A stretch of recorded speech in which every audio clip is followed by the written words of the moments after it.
Ladies and gentlemen, today is March the 15th, 2026, and we are here to talk about the world, current events, foreign policy, economics, you name it, we'll talk about it in another episode of World Discussion with Agent Smith.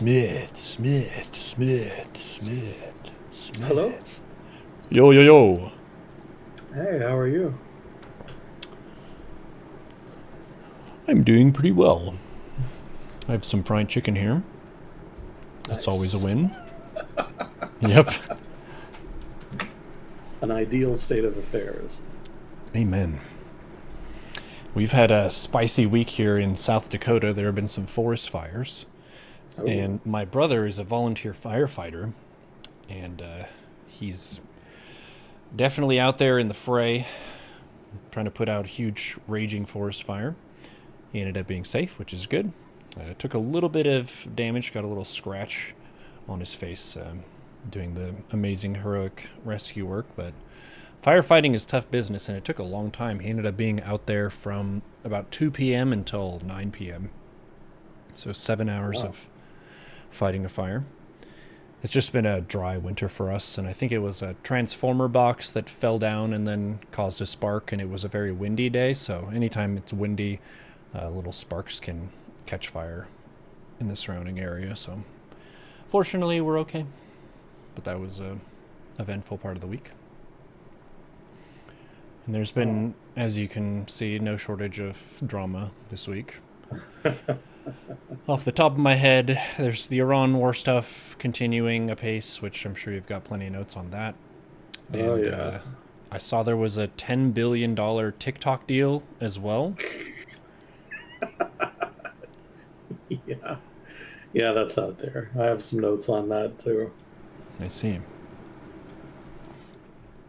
I didn't think there were a lot of trees in South Dakota. In the Black Hills, there are. So That's we're what it in was. the southwestern corner of the state, and it's very green over here because they're pine trees that are green all year. So it's the more aesthetic part of the state. A lot of the state looks more kind of like a Kansas, where it's just a flat wasteland. Gotcha. Yeah.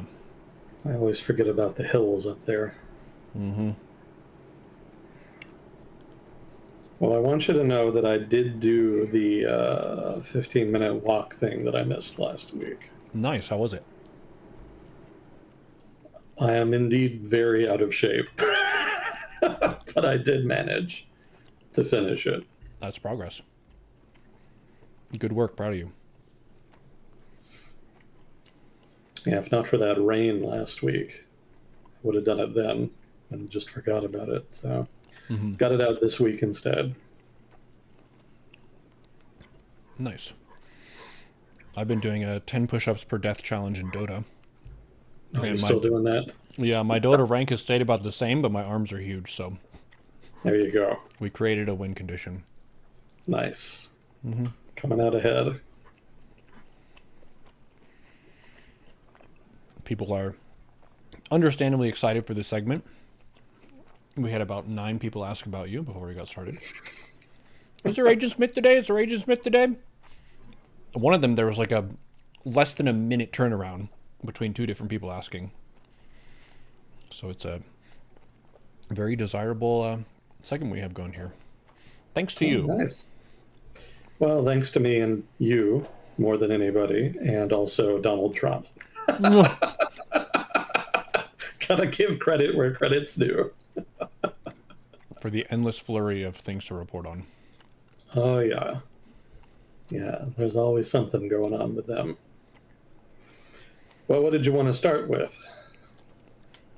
Let's do the TikTok thing. Okay.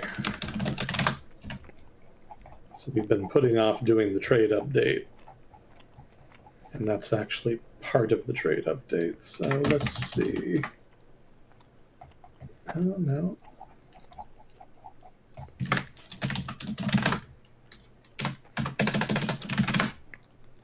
There we go. So let's see. This would have been a couple months ago now in January. There was actually a deal reached, finally, regarding the sale of TikTok. For those who maybe haven't kept up with this story, you may recall that just before Trump was elected, Congress passed a bill that would require ByteDance, the Chinese company that owns TikTok, to divest itself of its American TikTok assets. TikTok actually has branches in both America and China, probably some other places too. So ByteDance is not going to have to divest itself of all of its TikTok assets, just those in the United States, as per the bill. And that was done on national security grounds, basically the idea being that TikTok is being used by ByteDance and the Chinese government to gather data on American citizens that could be used for espionage or to otherwise potentially threaten them or the United States generally in the event of a crisis, or perhaps precipitating a crisis. Or to keep track of the different sexy dances we do. Sorry, what? Or to keep track of the different sexy dances we do, you know. Okay. Yeah. An important strategic asset, as always. Yeah, it was pretty cagey logic, to put it mildly. It was mostly just done for theater.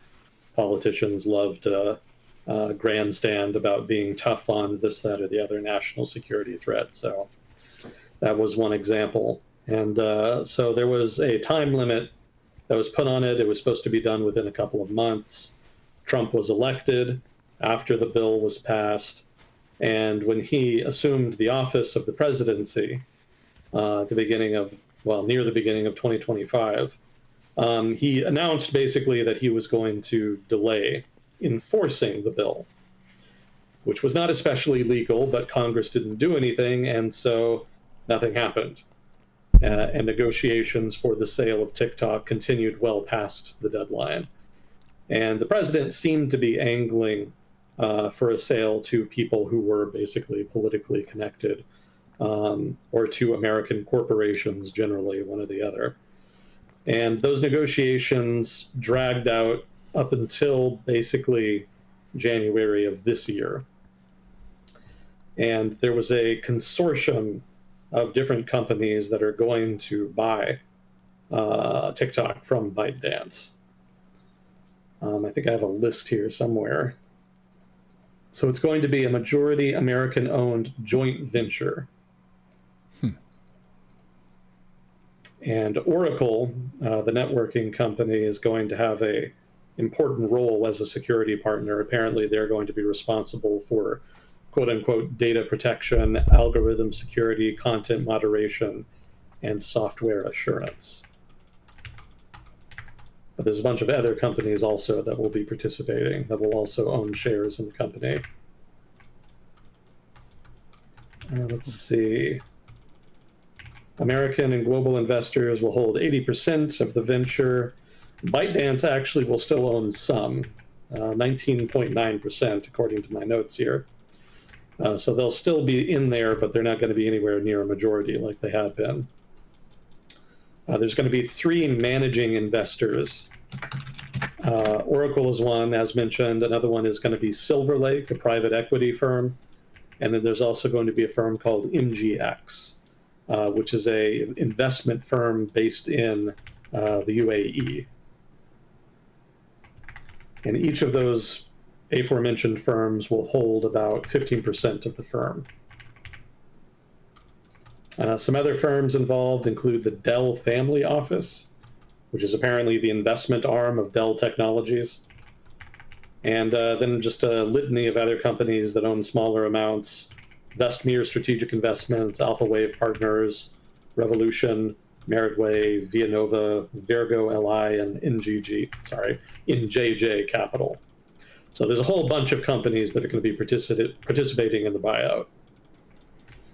So the latest news on this just came out in the past week, which is that the Trump administration is going to charge this consortium a $10 billion fee, quote unquote, for negotiating the deal.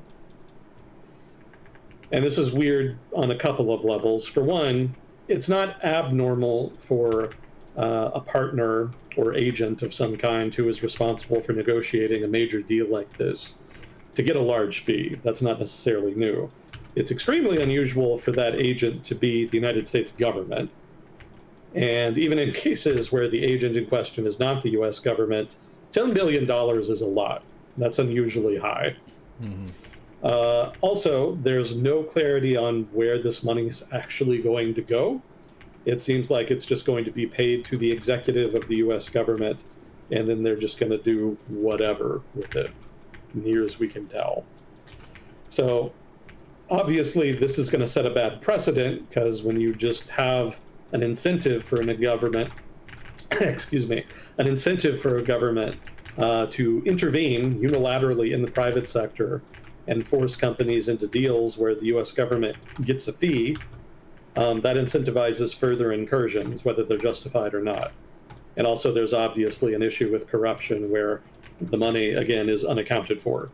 So an executive that just wants to make money could do this over and over again to rack up fees that the private sector basically has no choice but to pay.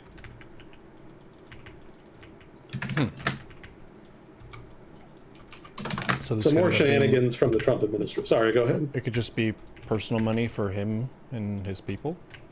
We don't know. Like, they have not elaborated that. It could be that they have a plan to put that money in some kind of escrow fund or put it in some agency through some legal mechanism, but the administration is not communicating that. So who knows? Could be legal, maybe not. As usual, the Trump administration has not ordained to inform we mere mortals about what their plans are.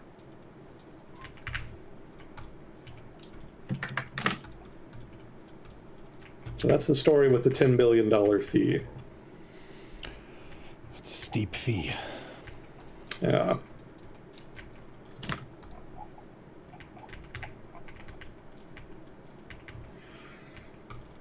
So then there's Iran.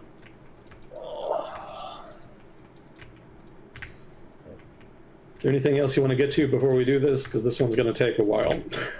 I don't think there was anything else that super stuck out to me. I did see Netanyahu posted a video proving that he was alive. Him having some coffee and speaking in Hebrew. Yeah.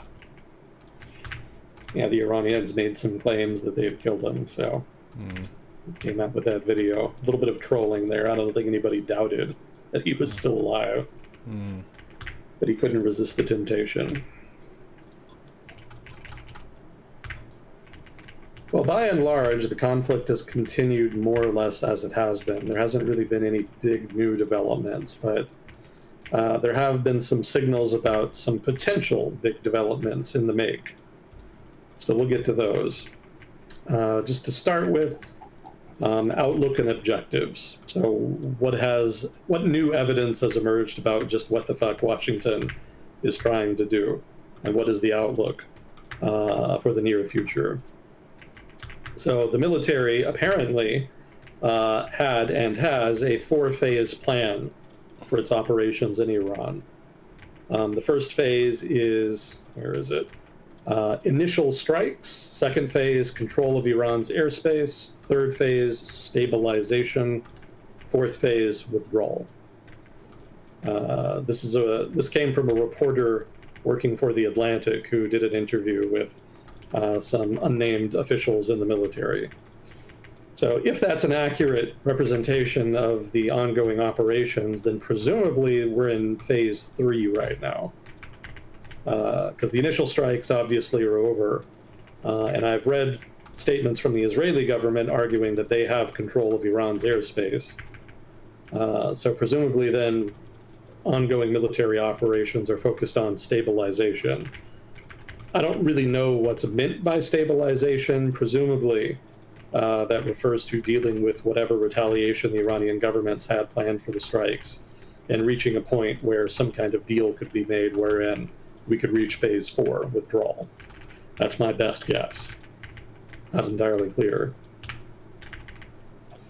Let's see, there was another administration official who talked to another journalist and said that they think the operation could take at least another 2 weeks. So that still puts us pretty much in the 4 to 6 week frame that the administration has, for the most part, been pushing. Obviously, there's been some variance there from different people, but 4 to 6 weeks seems to be the one that they've reached consensus on, that they're centering around. So this guy says that at least 2 more weeks. That puts us in roughly early April.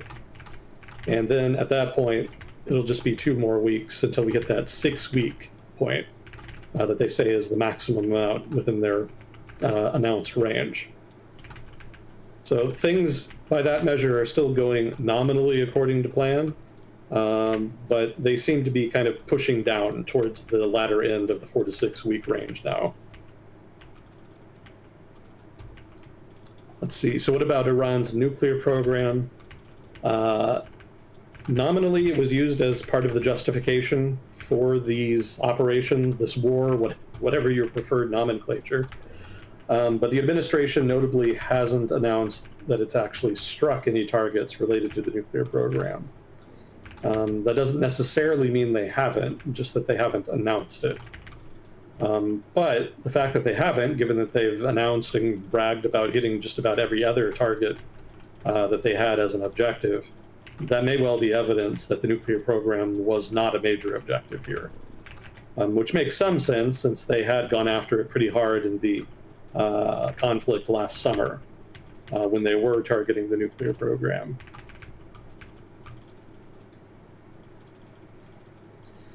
Let's see. It's also notable that there was apparently an offer from Vladimir Putin to transfer Iranian enriched uranium to Russia. And apparently the proposal was rejected by the Trump administration. So you could interpret that different ways, but you could also say that's evidence that the nuclear program isn't really a major objective here. Since that could be a way of resolving the nuclear issue. It doesn't have to be the case that you just blow up all of Iran's nuclear material. If you get it out of the country in a nominally secure location, that could be a compromise. But apparently that's off the table for the Trump administration. Let's see, another item which ties into something we talked about last time here. The Secretary of Defense, Hegseth, asserted to a journalist that one of their objectives is to, quote, permanently deny Iran nuclear weapons forever, end quote. Whether or not they're actually doing that, questionable, but the follow-up is interesting. He also added that this could potentially require a special forces operation to seize Iran's uranium. But it's not clear if they're going to follow through with that. So more evidence that a potential minor ground incursion could be in the make here, if they actually do want to go after the nuclear program and try to deny Iran a nuclear weapon for the medium to long term. Well, long term is not really feasible. Let's say the medium term. So some mixed signals there on the nuclear objective.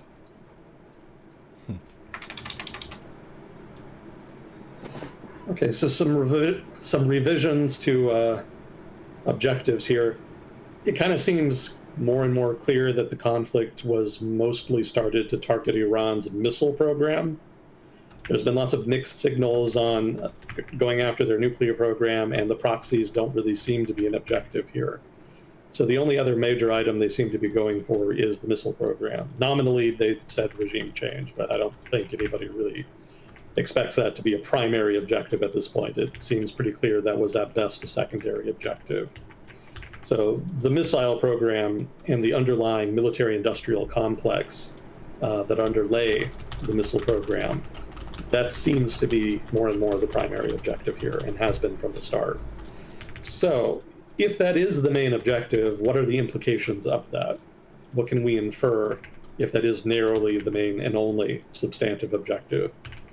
One, it's probable that the war won't last too much longer because the U.S. has probably achieved most of its core objectives, in so much as those objectives are just disabling the program, the missile program. Iran can drag it out to try to establish some degree of deterrence to discourage the United States from doing this again in the future. We talked about that a bunch last time. That incentive is still there.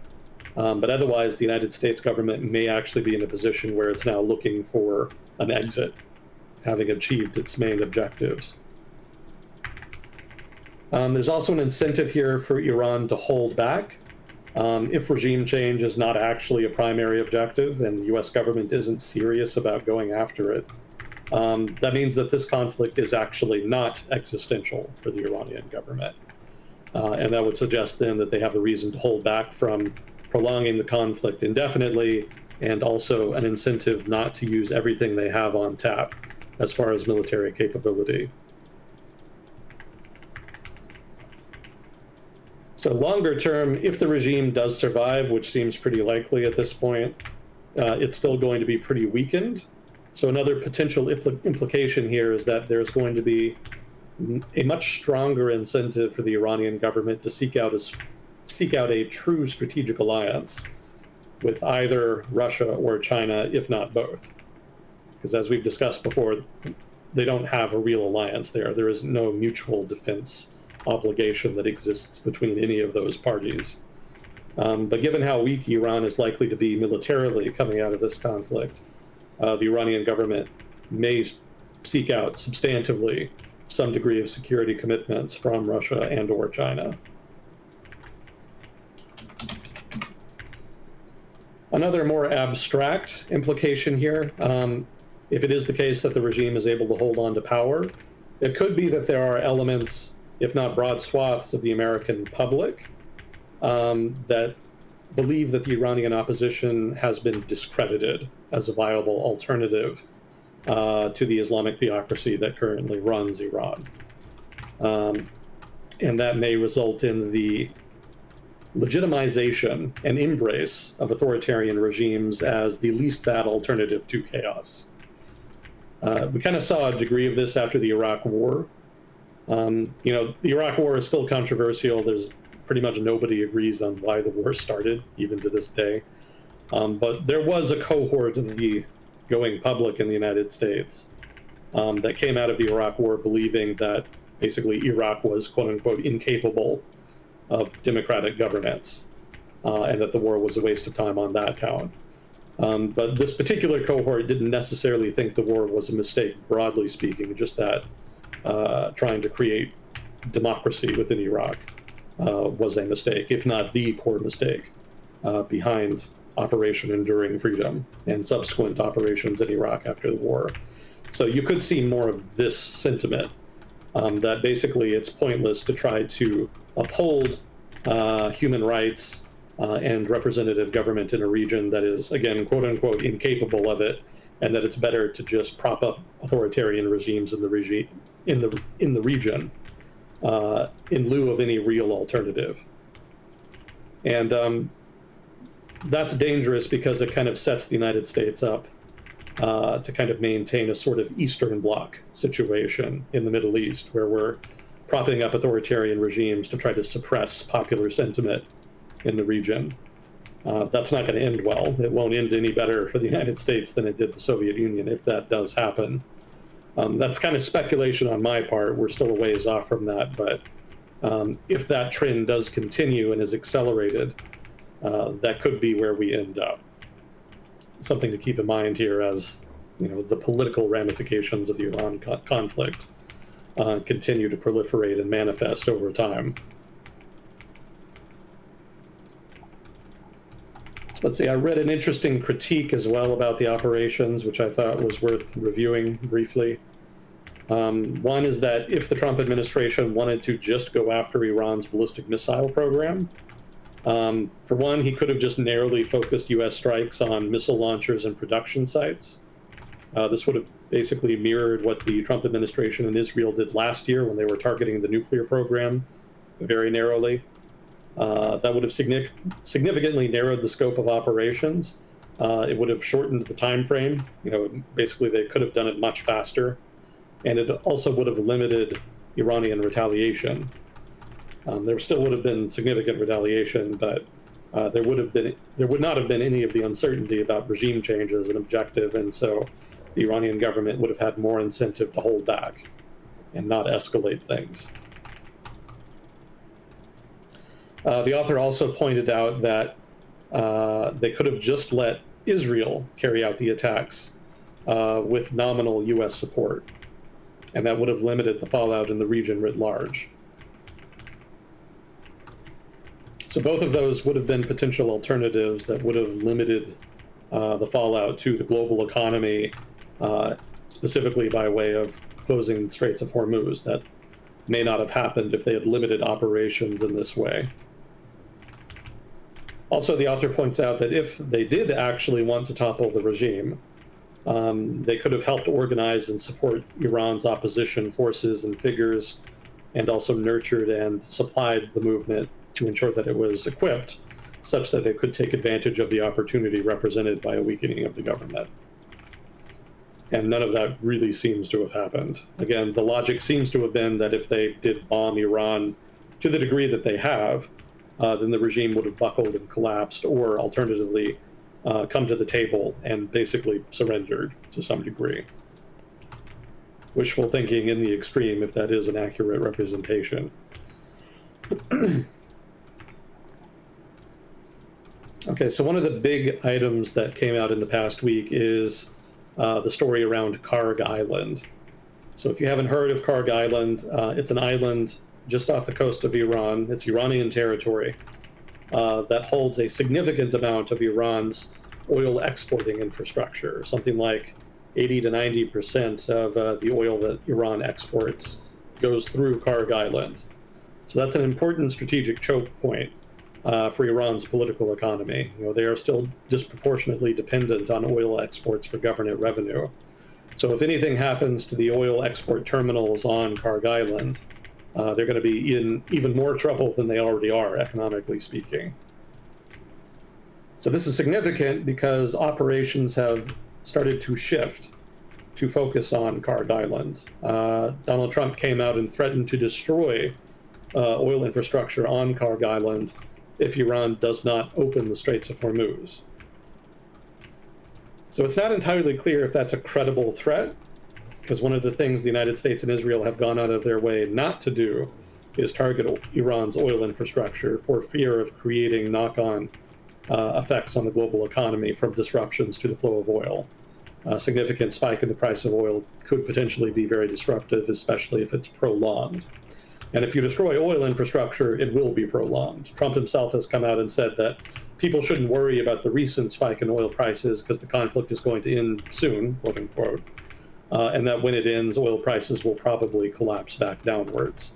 That's probably true, but it hinges on the conflict ending soon, and it hinges on oil infrastructure facilitating the export of oil still being intact.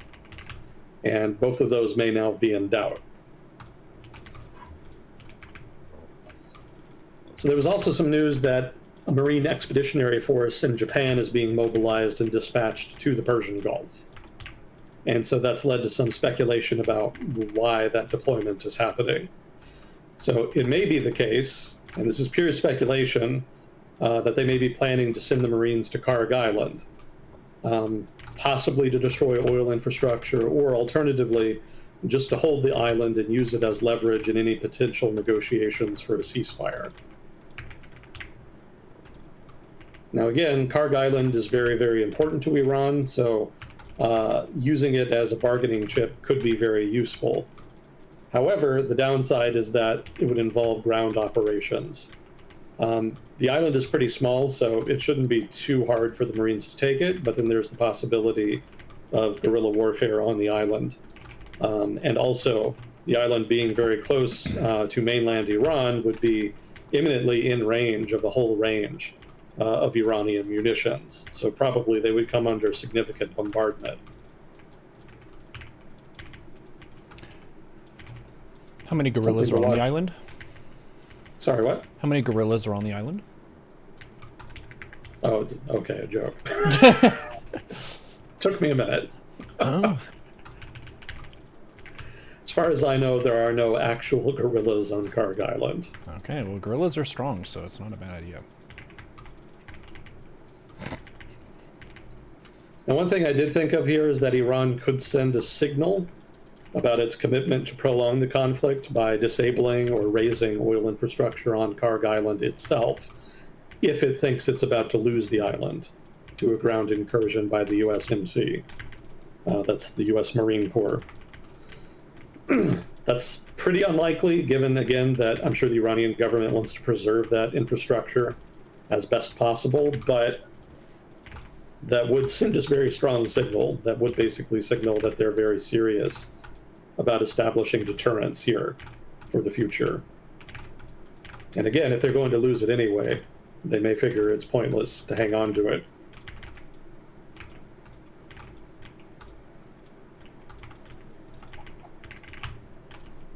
So the next week, definitely keep your eye on Karg Island. I think it'll probably take at least a week for the Marine Expeditionary Force to get to the region from Japan. So it may be, even if they are planning something regarding Karg Island, we won't see any action there until probably the end of this month, thereabouts.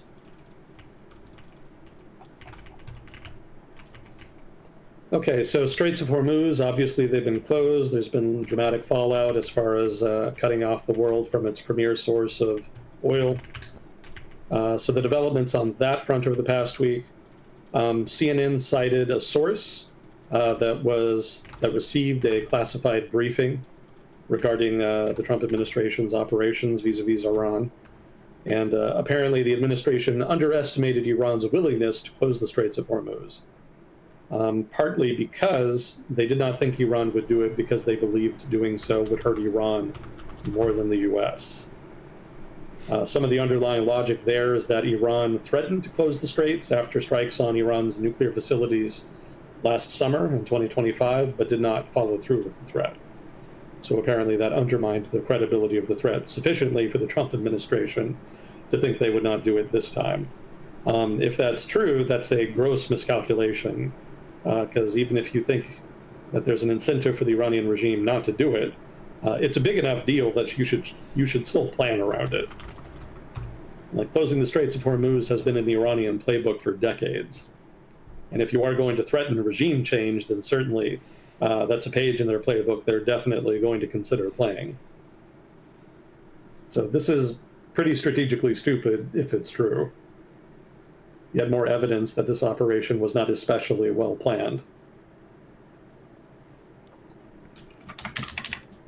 Let's see, Iran has flirted with mining the Straits of Hormuz. They did lay a couple of mines.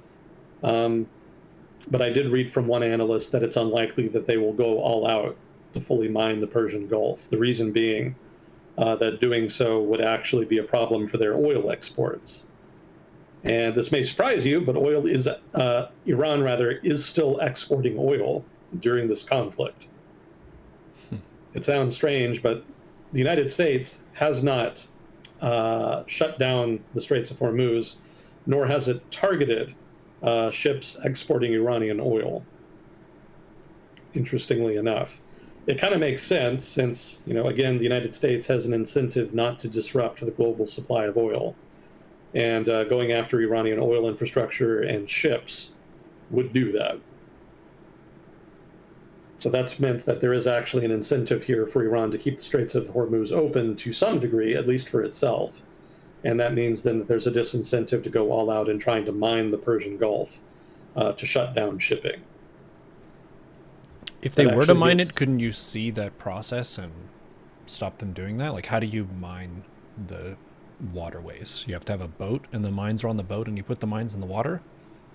Correct. And the United States has been targeting the Iranian Navy, including some of its mining ships. Couldn't Iran then, because we're not attacking their oil tankers, couldn't they put the mines on an oil tanker and then just go around and put the mines in? Well, that's the kind of ingenuity that's the concern. If you're running a cargo ship or an oil tanker, even if all of Iran's mining ships are destroyed or disabled, there are other ways to get mines out. You won't be able to get as many mines out. It's probably not the case that Iran will be able to create vast minefields without its mining ships. But even without them, even the prospect of having a few mines out there in the Persian Gulf, there is still a significant then risk that merchant ships will be hit by said mines. And that risk alone is enough to stop a lot of merchant ships, from just trying in the first place.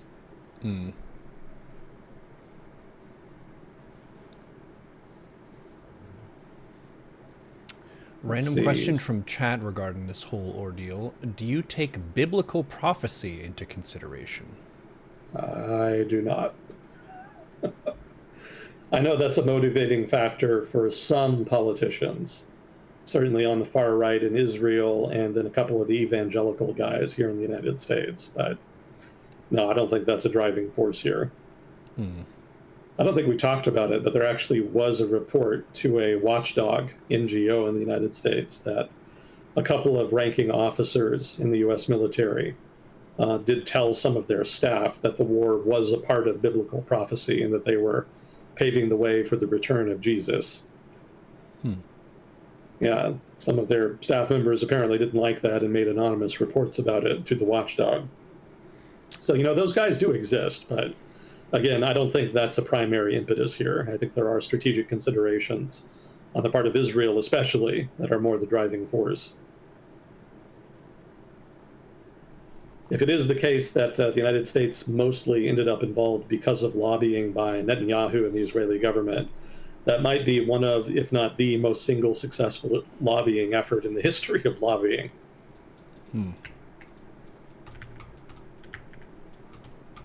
Yeah, with the background I have in being raised Christian, there's certainly a heck ton of prophecies regarding Jerusalem and what happens there. So anytime there's war or action in the area, that's kind of a question mark for a lot of people who are into all those different prophecies of like, oh, well, if this structure blows up, then that's going to indicate the end times, blah, blah, blah.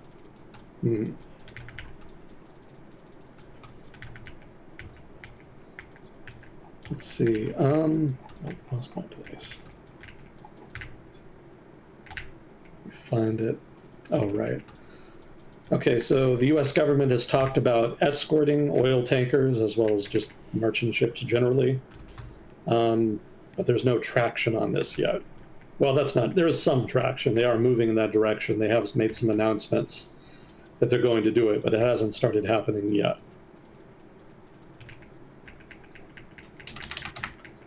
Let's see. Iran did attack some cargo ships in the Straits of Hormuz in order to lend credibility to their threats on this. They did say that they're not going to attack oil tankers bound. Sorry, they will attack oil tankers bound for the U.S. and Israel, but not other oil tankers. I don't know if that's a credible promise per se. That's probably just PR fluff. But they are trying to kind of hedge a little bit some of the international damage here to their relations with other countries that are getting caught up in the crossfire, so to speak. Oh, and they also attacked one ship that was with a unmanned surface vessel, a USV. Apparently that hit a Thai-flagged cargo ship, the Mayuri Nari. So we haven't heard as much about Iranian unmanned surface vessels, basically underwater drones, but they do have them, and they are threatening to use them. So that lends further credibility to the threat here, that they are going to have forcibly shut the Straits of Hormuz. There we go.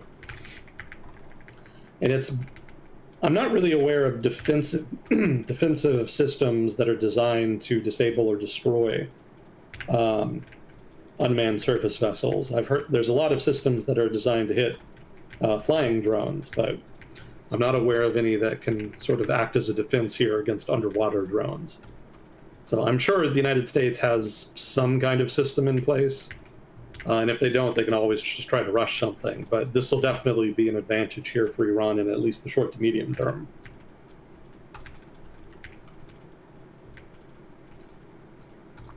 Someone in chat was asking, why doesn't the U.S. seize the oil tankers that Iran is sending around?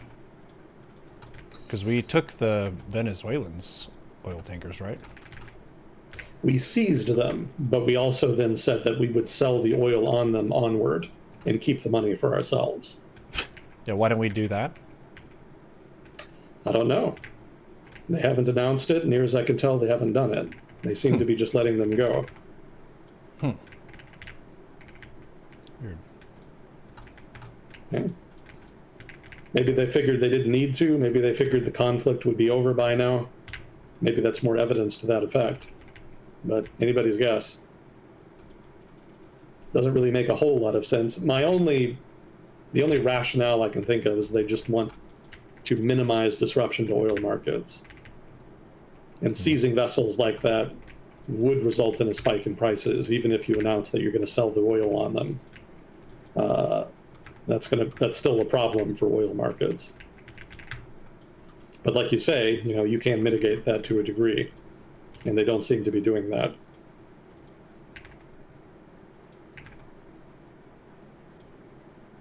So let's see, more on the Straits of Hormuz here. Iran is allowing some ships through the Straits of Hormuz.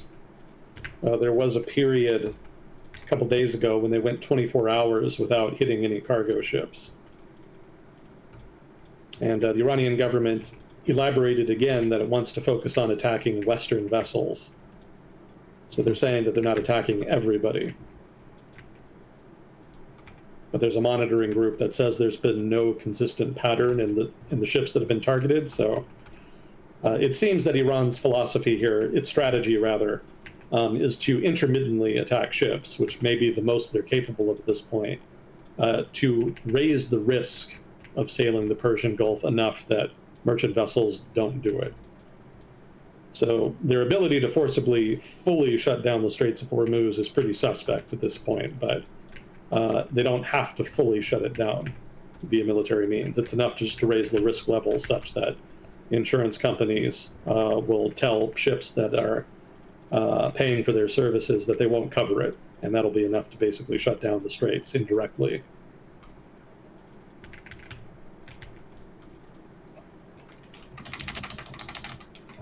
Let's see. Oh yeah, and I have some more notes here on the United States allowing Iranian oil through the strait.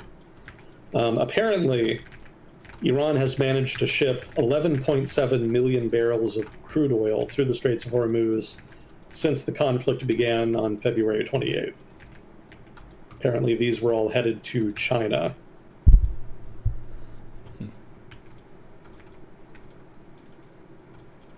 Yeah, maybe the answer to that other question is kind of in there somewhere. Maybe the ships are not actually themselves Iranian, and seizing them would create an issue.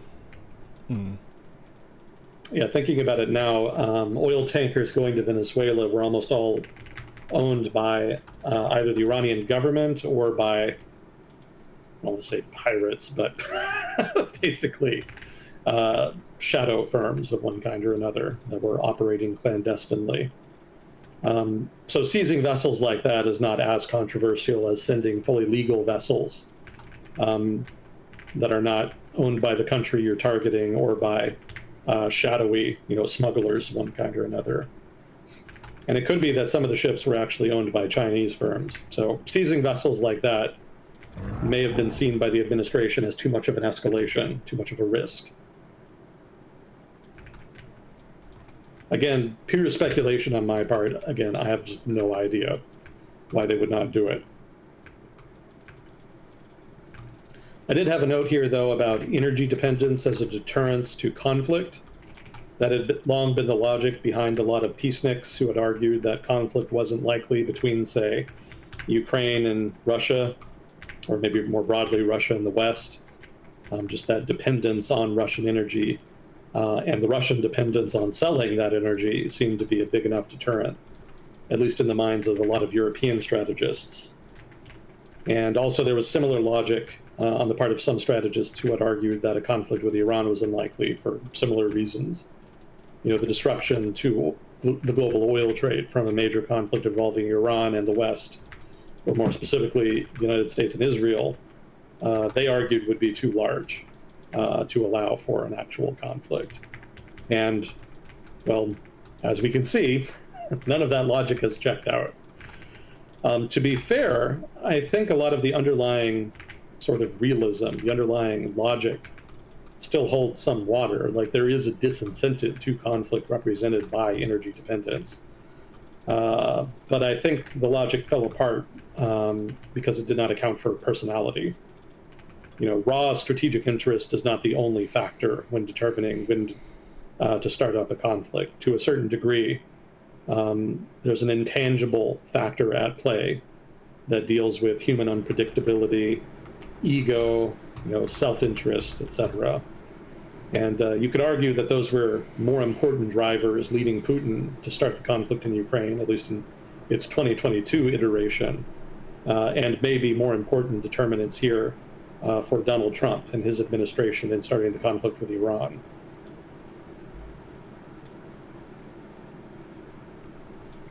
Chat's asking what are his thoughts on the reported $150 million daily income for Russians due to their getting oil back in demand. Yeah, this gets a little ahead of my notes, but the U.S. government did announce that they're going to temporarily ease sanctions on Russian oil. So Russia was already benefiting from higher oil prices. Now they will also benefit from selling to additional demand, this time from U.S. buyers. Yeah, so it's not great. Benefits them. Oh yeah, for sure. They're definitely going to make more money, even if the United States reimposes sanctions in early April, like they've said they will. The higher prices are going to be a windfall for the Putin administration in Moscow. So strategically speaking, it's not great for the West, and especially not Ukraine. This is exactly what Russia needed right now. They had been hurting in terms of budget. They've been borrowing money left and right, tapping into their sovereign wealth fund.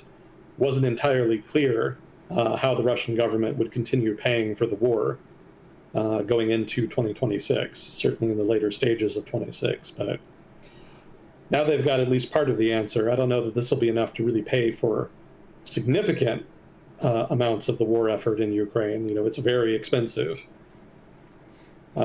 So it could be that if prices do fall, in a few months and sanctions are reimposed, that Russia is not able to really make enough from this windfall to significantly influence the course of either the war in Ukraine or their fiscal situation. That's all just going to depend on how long all of this drama lasts.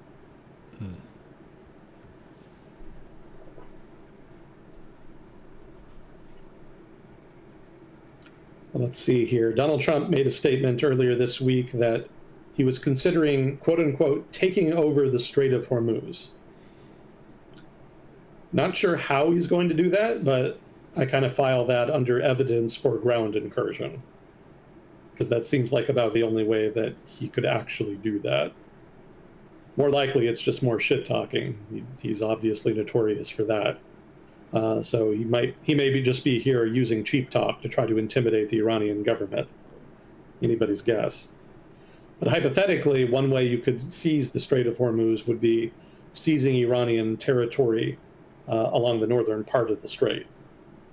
That's not really sufficient to fully open the Strait of Hormuz. Obviously, the Iranian state has access to a significant amount of coastline along the whole Persian Gulf. So any of that could be used to project force into the Gulf such that they inhibit trade.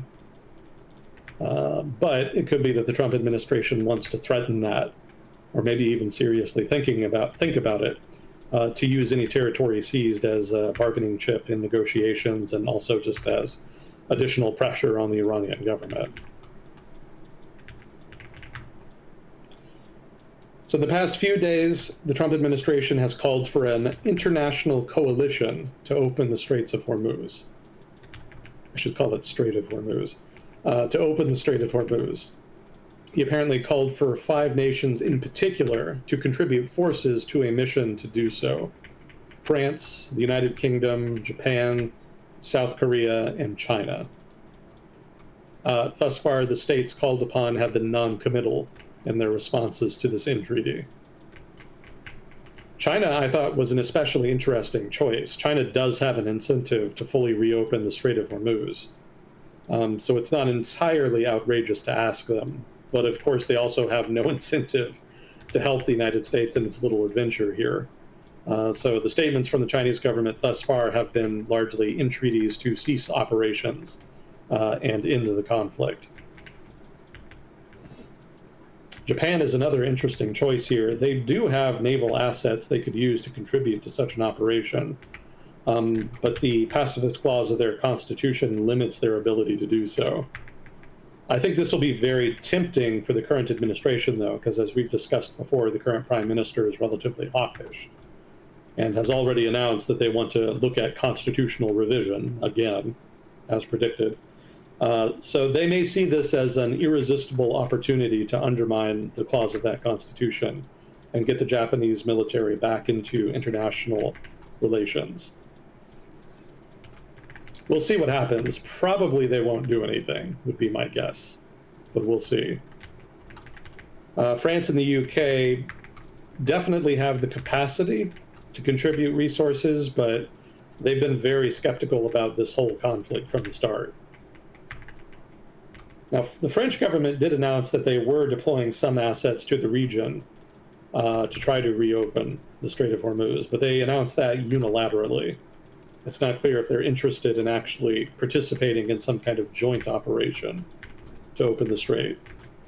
And I don't think the French have the assets to do it by themselves, so this could be mostly a symbolic deployment on their part. And Macron has had a lot of skeptical things to say about the US-Israeli operations in Iran. So some mixed signals there. The British government, for its part, has been mostly skeptical. They've announced some support in deploying assets to some of their bases in the region to try to help with air defense.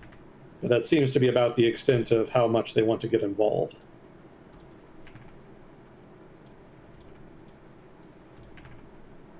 Let's see. South Korea is a weird choice because they really don't have much of a navy to speak of. I don't even know why they're on the list here.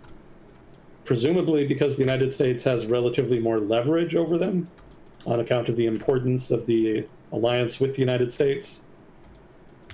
But even if they do agree to it, I don't really know that they can make a substantive contribution regardless. So odd choice there, in my opinion. Let's see, we already talked about relaxing oil sanctions. The United States relaxing oil sanctions on Russia may not have much of an impact, not just for the reasons aforementioned, but also because Europe, as far as I know, has not relaxed its sanctions. And that may limit the willingness of even American buyers of oil to actually buy Russian oil. They may be concerned about potential punishment from the European Union.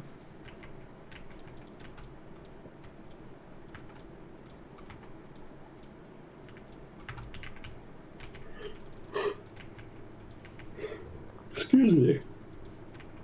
So what about the impact on oil prices? There was a big surge, obviously, when the conflict started, but then the prices actually collapsed downward when Trump made some statements signaling that he was looking for an exit from the conflict. So that suggested that maybe the conflict could end sooner rather than later, and that oil flows would resume their normal flow. However, oil prices then surged again when Iran actually attacked some cargo ships in the Strait of Hormuz. That was the attack I mentioned earlier. So it seems oil prices are basically stuck at a higher level. The earlier optimism has not basically held. The International Energy Agency announced that they were going to release a large amount from their oil reserve, the largest amount in its history, apparently, to help bring down crude prices. That's probably only going to have a marginal impact, though. So some knock-on effects in addition to the impact on oil. There's apparently a large amount of the global supply of fertilizer that flows through the Strait of Hormuz. So that's being disrupted. That could result in higher fertilizer prices, presumably it will. And that could have knock-on effects on global agriculture, especially in developing countries. In other words, higher food prices, and in so much as food prices are a significant determinant of inflation in a lot of developing countries, higher inflation in those countries. And that could result then in political and economic instability. Since a lot of governments have subsidies in place to lower the price of food, and when global energy prices spike, those subsidies put a significantly larger strain on the finances of those governments, which generally results in the subsidies being eased to some degree. And that almost invariably results in mass protests of varying degrees. So all of that assumes that prices do significantly spike from this. That's not inevitable. Again, if the conflict ends relatively soon, there probably won't be significant global economic ramifications. That's a big if. That depends on how things play out, but we'll see. Oh, also liquid natural gas. Qatar in particular is a major supplier of liquid natural gas, and supplies therefore in that market have been significantly disrupted as well. That'll be a big boon for alternative suppliers of LNG, presumably including the United States, Algeria, Norway. Those are the big ones I'm thinking of.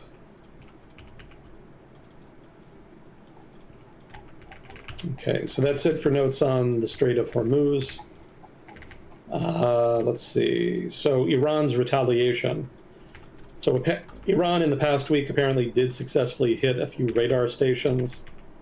That's not really enough to actually significantly inhibit the ability of the United States and its allies to intercept incoming fires of one kind or another. But it does illustrate that they can hit strategic systems in the region.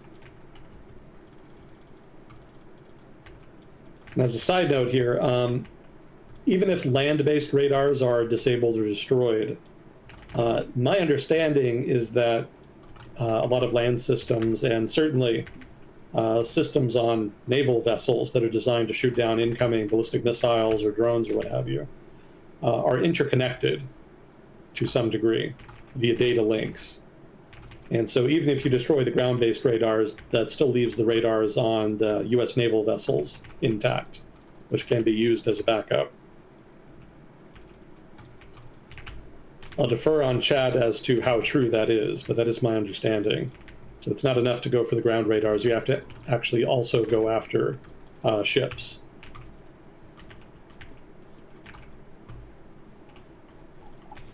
Actually, that's probably a good cue for the usual disclaimer. I'm not an expert in everything I talk about on here. I have more of a background in economics and foreign policy. So if I say anything wrong, stupid, or biased, please let me know. If I'm wrong, I want to know more than anybody. So participation by chat is encouraged in that regard. I don't read chat while we do this, but I will read it later.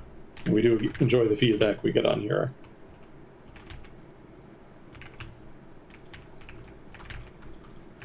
So let's see. In addition to the ongoing bombardment of targets in America's Gulf allies, as well as US targets, Iran has also launched some cyber attacks. Apparently, these have mostly been ineffective. From what I read, they've mostly been just relegated to, quote, briefly altering the appearance of a website, unquote. So obviously, that's not that impactful. They did get a big win targeting a company called Stryker, headquartered in Michigan, which apparently produces medical equipment and related technology. Apparently, they were successful in just wiping their systems and disabling their devices. Yeah, this is apparently in keeping with some of their previous cyber attacks. Apparently, some of the most infamous successful wiper cyber attacks have been their doing. Some of the previous examples have been targeting Saudi Aramco, Saudi Arabia's national oil company, back in 2012, and then targeting something called the Saud's Casino in 2014. Beyond that one successful attack on Stryker, though, it doesn't seem that they've managed to get a lot of wins on this front, but apparently they are trying. So while the bombardment, that is to say the Iranian use of ballistic missiles and drones, while that has had some effect, it hasn't been all that impactful. However, it is still stressing the supply of American and Israeli munitions used to intercept those kinds of incoming attacks. And apparently it's gotten to the point where the Pentagon is relocating THAAD systems and Patriot systems from other regions. What I had in my notes is that the Pentagon is moving parts of a THAAD system from South Korea to the Middle East, and also Patriot interceptors are being relocated from the Indo-Pacific broadly.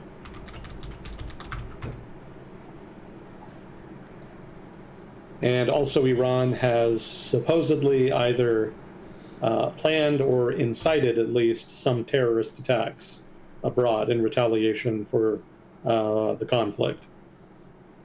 So in Texas, there was a possible terrorist attack. The motive is still a little unclear, but there was a guy who apparently just sprayed gunfire at a restaurant, killed some people. Again, motive is unclear, but supposedly that has the potential to be a terrorist attack given some of the material that the police found when they were investigating him after the fact. There was an explosion that occurred outside the U.S. Embassy in Oslo in Norway. And then in New York City, there was a foiled terrorist attack. Apparently, there was an anti-Islam protest of some kind, and 2 IEDs were apparently thrown at the protesters. The IEDs did not go off, so nobody ended up dying, but there was an attempt anyway to commit a terrorist attack.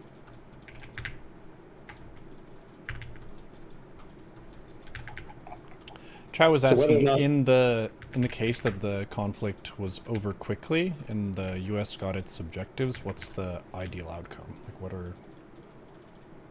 are they trying for? Divining what goes on in Donald Trump's mind is largely a fool's errand. Nobody really knows for sure. And we know some gross. things about it. Yeah, probably gross. That's probably a pretty safe bet. But we know he has narcissistic tendencies. He has a big ego. We can kind of factor that into trying to understand the operation, but anybody's guess. I would infer that Israeli motivations are more important than U.S. motivations here. And what the Israelis are doing is, as they call it, mowing the lawn or mowing the grass. For them, from their perspective, intermittently using ranged fires or other varieties of military intervention to curtail an opponent's military capabilities, to limit their ability to attack Israel, basically. That's a normal part of their repertoire. A lot of the IDF's operations are basically just doing that. Generally, they target Palestinians, especially Hamas. That's generally been the case over the past 10, 20 years or so. But in the past few years, they've also gone after Hezbollah. And now it seems that they want to include Iran in their schedule of grass mowing, basically. So obviously, when they launch airstrikes and other incursions targeting Hamas or Hezbollah or Iran, in this case, these targets can reconstitute the abilities that they lose in those strikes. That suggests that a negotiated settlement is a better outcome, but of course Likud and some of their far-right coalition partners don't like doing that. And so the result is that they prefer mowing the grass. They prefer a kinetic solution to that problem. Just whenever they start reconstituting lost abilities, you go after them again and reduce them again, resetting the timer, basically. So Iran was considered too dangerous a target to do this with, but Netanyahu and his government are of the mind that this is an opportune time to do it. And, if Iranian capacities and capabilities are undermined sufficiently, it could be that they don't have any real deterrent to Israel doing this kind of operation again in the future.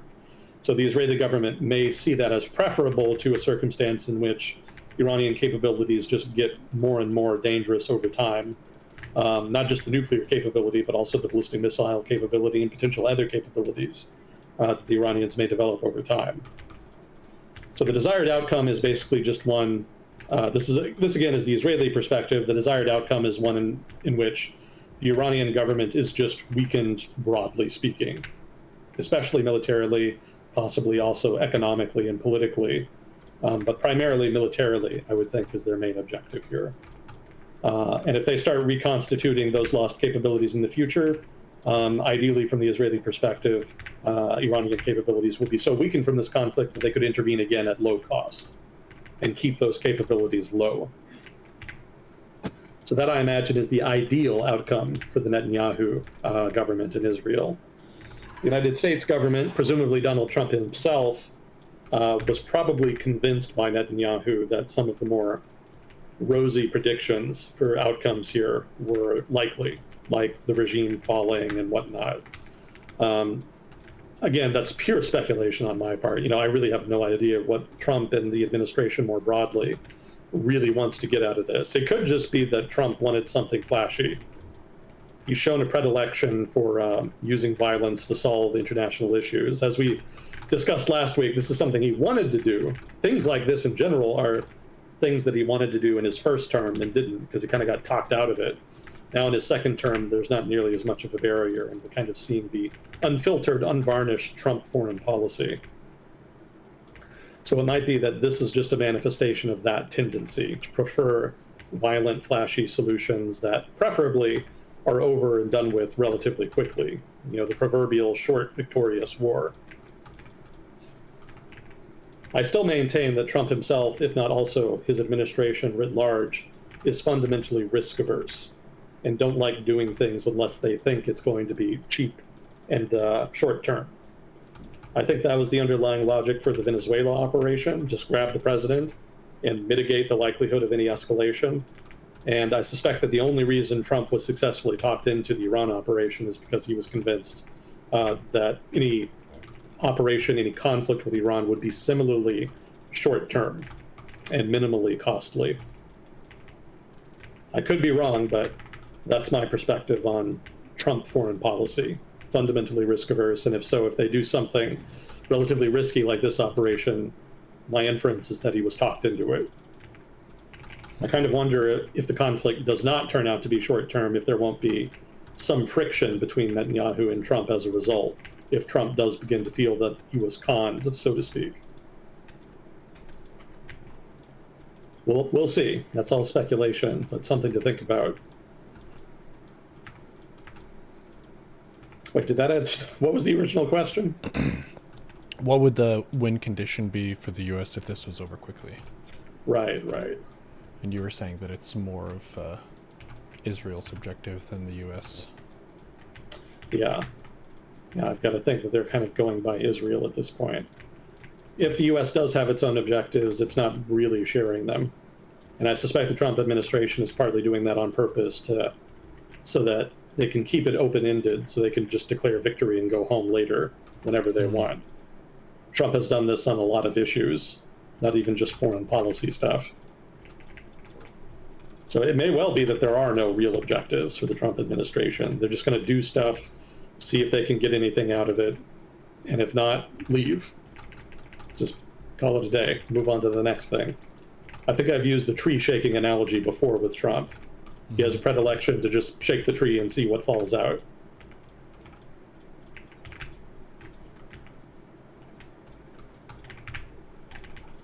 Okay, let's see. Airstrikes. So an update on the Israeli-American airstrikes on Iran. We've gotten some more updates on that Israeli strike on oil storage facilities in Tehran. I pointed out last week that was an unusual target, since by and large they seem to be avoiding going after oil infrastructure. Israel came out after the fact and said the facilities were being used to fuel missile launches. And they say that the target was supposedly cleared by the US government. However, this is somewhat contravened by the US government expressing surprise that they hit it. So if they did clear it, they regretted it immediately, because they don't seem happy about this. And then a couple days after that, there was a story in the Wall Street Journal citing some unnamed sources in the administration. Apparently, the US government did warn Israel not to do that again. So in so much as you trust the Wall Street Journal, it seems that Israel was not supposed to hit that target. And that kind of underlines the commitment by the US government here not to fuck up Iran's oil infrastructure. I would point out that this, again, undermines the threat issued by Trump that they will not go after, that they would go after oil infrastructure on Karg Island if the Strait of Hormuz is not opened. It seems that they're very, very gun-shy about doing that.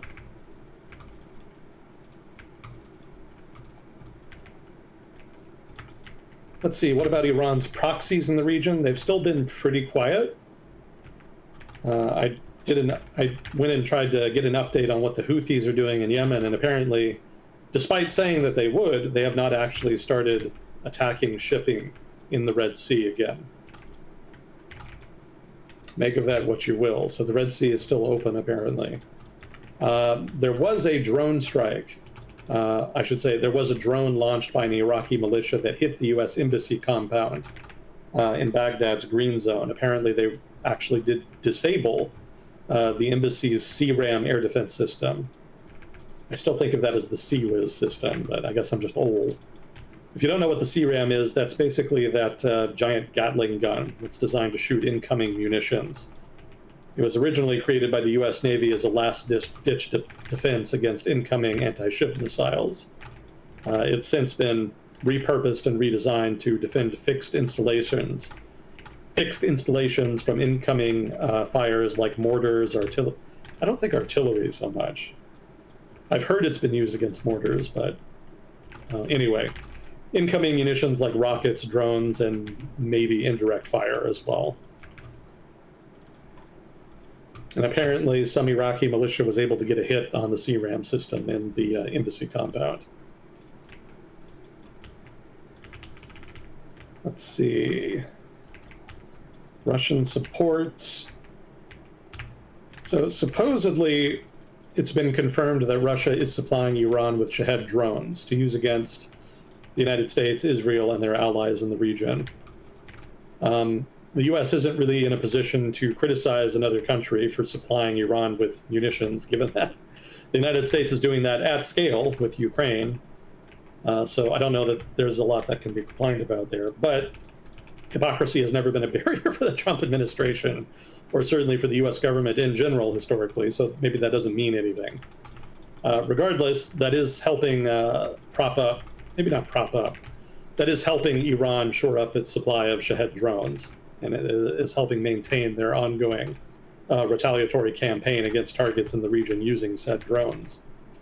Now, there's a caveat here, which is that the source of this information is the president of Ukraine.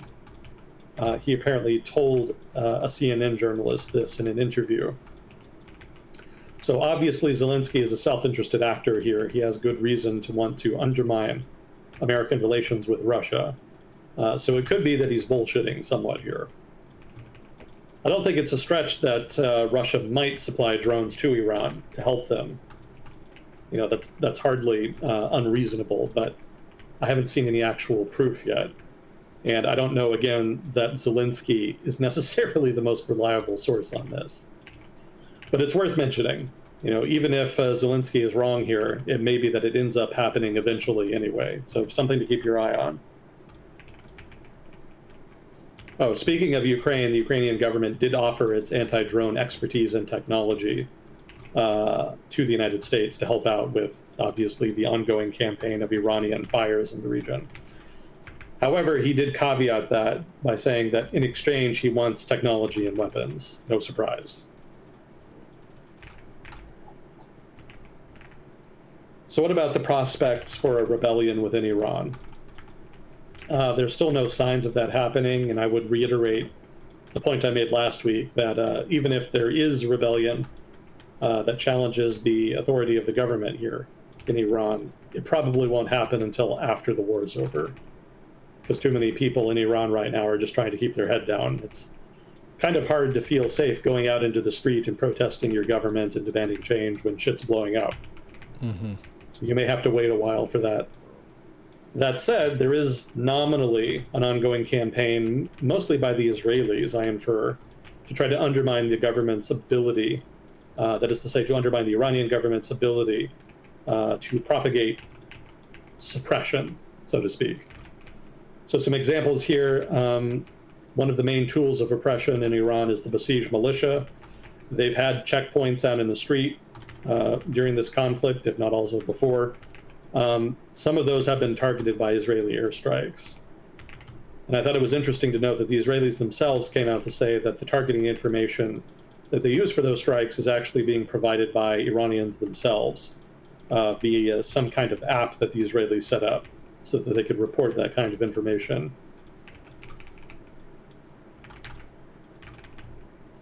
Oh, sorry, not an app. It's being provided by ordinary Iranians via Israeli Persian language social media accounts. And the Israelis say they do vet the intelligence they get from that before carrying out strikes.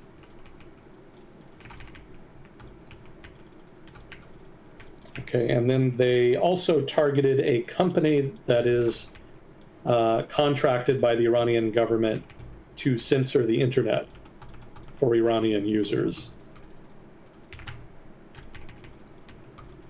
So apparently they targeted this company in Tehran, and let's see, it's called the Saheb Pardaz Company. I apologize about the pronunciation. I'm sure that's wrong.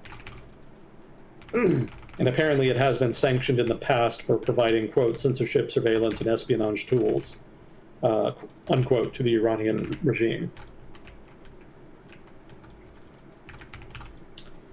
The Iranian government, for its part, has responded to the potential threat posed by dissidents during this conflict by threatening proceedings against members of the Iranian diaspora / diaspora. We still haven't quite figured that out. So apparently, the Iranian government argues that some of the Iranian diaspora / diaspora are, quote, acted on the enemy's front, unquote. Basically are actively trying to undermine the Iranian government. And so what the Iranian government is threatening to do is to initiate legal proceedings that might result in the seizure of their property within Iran.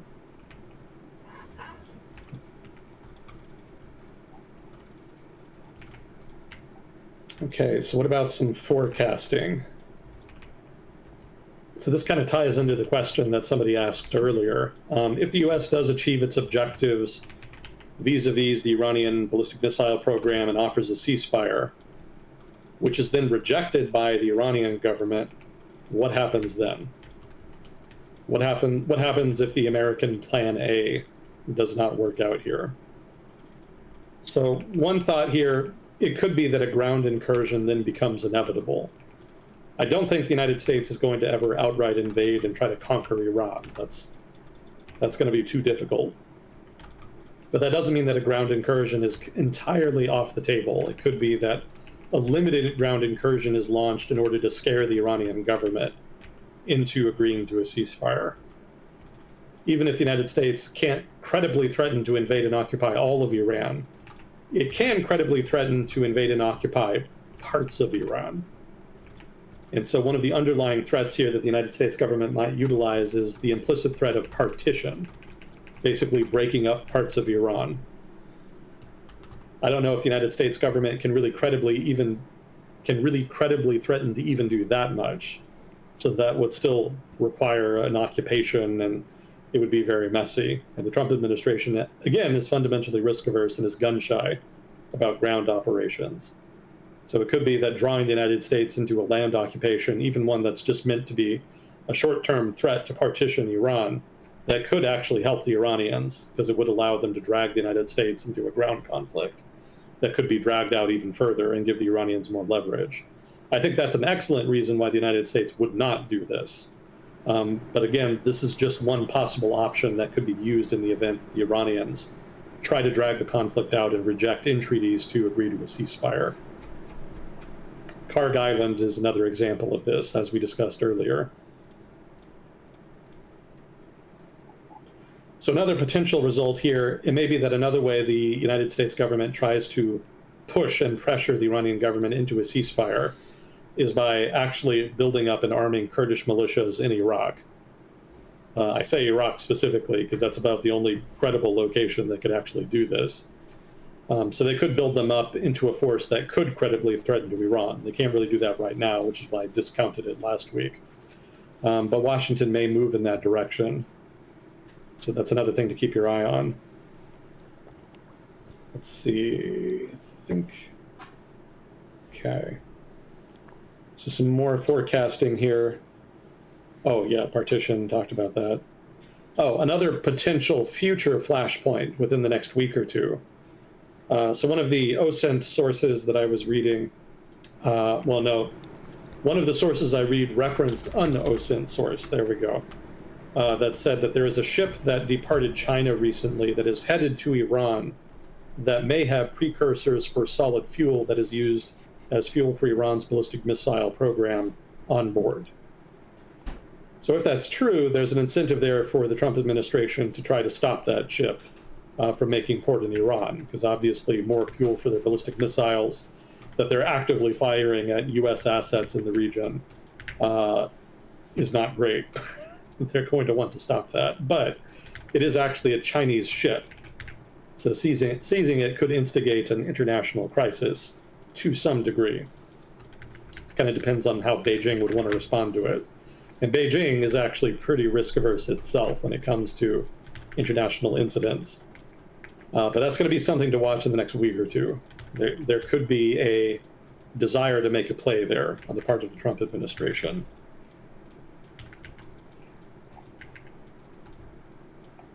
Okay, kind of in the home stretch here, some miscellaneous items. There was an accident involving a KC-135. I don't know exactly where. I think it was over Iraq. But the KC-135, that, for those of you who don't know what that is, that's a refueling plane. One of the logistical aspects of sustaining large-scale aerial operations is refueling your aircraft to extend their range so that they can get to the target area and then get back. So that inherently means a lot of in-flight refueling. So the main aircraft that does that is the KC-135. So apparently one of them had some kind of accident and crash, and I think there is 6 dead that have been announced thus far anyway. It was not brought down due to enemy fire, according to the US government anyway. Make of that what you will. But they say it was an accident. I think that's pretty credible.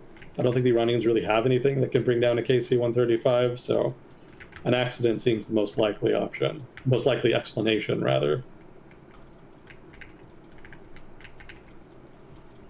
Did we talk about the schoolgirls last week? I don't think so. Okay. So there was a Tomahawk missile that hit a Iranian Revolutionary Guard Corps base in Iran. I think it was in and around Tehran or something like that. So the US government says that they thought it was just the target that they were hitting was just part of the base, but it turned out that it was actually a school for girls. And about 175 schoolgirls were killed as a result. Damn. There was some ambiguity about what actually happened. The Iranian government said right away that it was the result of an American airstrike. The U.S. government kind of demurred. You know, they didn't explicitly say it wasn't them, but they denied it. Well, Trump himself denied it. He said it was the Iranians. But the Pentagon itself was more cagey about it. And there is a report now, albeit only a preliminary report, that suggests that it may actually have been a Tomahawk.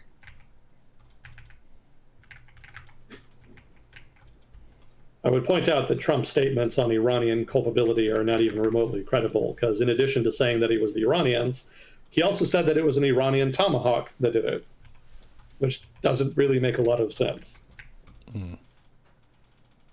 We can give him the benefit of the doubt here and say he meant to say something like cruise missile or something, but even then that's not especially credible, because there's not really any reason for the Iranians to be firing missiles in the direction of Tehran or the environs thereof. So probably still unclear to a degree, but it's looking more and more likely that this airstrike that killed the schoolgirls was, well, an airstrike. So you can bet we'll be hearing about that for the foreseeable future. Let's see. Oh, some news about Ahmadinejad, the former president of Iran. This is the wipe Israel from the map guy that you might remember from the Bush era. No. It had been announced that he'd been killed in an airstrike. That may not be true. He may have actually survived, and it may be the case that he wasn't even the target. It may have been that they were just trying to free him since he'd been under house arrest. And apparently he has taken the opportunity. Supposedly he's hiding underground. So that's an interesting tidbit if it's true. Okay, so, the final item here, bullshit. So apparently, a Trump administration official did an interview where he said that Israel was contemplating using a nuclear weapon in the Iran war, which seemed extreme. That would certainly be big news if it was true. However, this guy has virtually no credibility with which to talk about this subject. The man in question is named David Sachs, and he is the president's, quote, czar for artificial intelligence and cryptocurrency, unquote. Czar? Czar, yeah. Like the Russian czar. Well, it's not uncommon in bureaucratic circles to use the term czar to refer to somebody who has broad oversight over multiple agencies.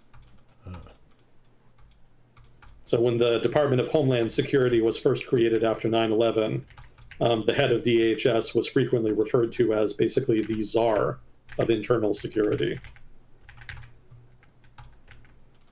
It's not a term you hear about a lot, but yeah, that's not uncommon. But this guy he's not a national security guy. It's not clear to me that he has any real ties to national security agencies or people. So I suspect anyway, that this is him talking out of his ass. It's not as though being czar of artificial intelligence and cryptocurrency really lends him a lot of credibility in the first place. Those are known bullshit industries. So there's multiple levels of bullshit here and uncredibility.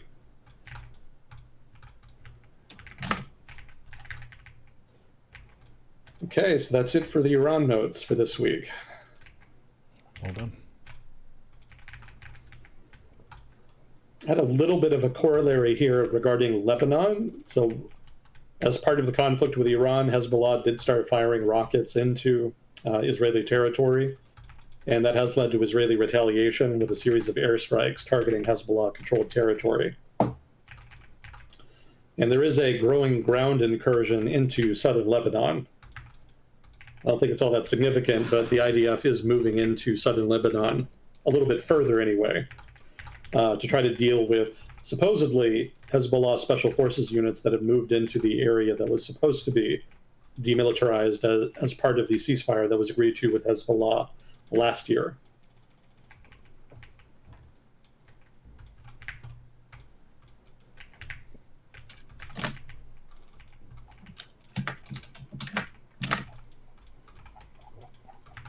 Okay.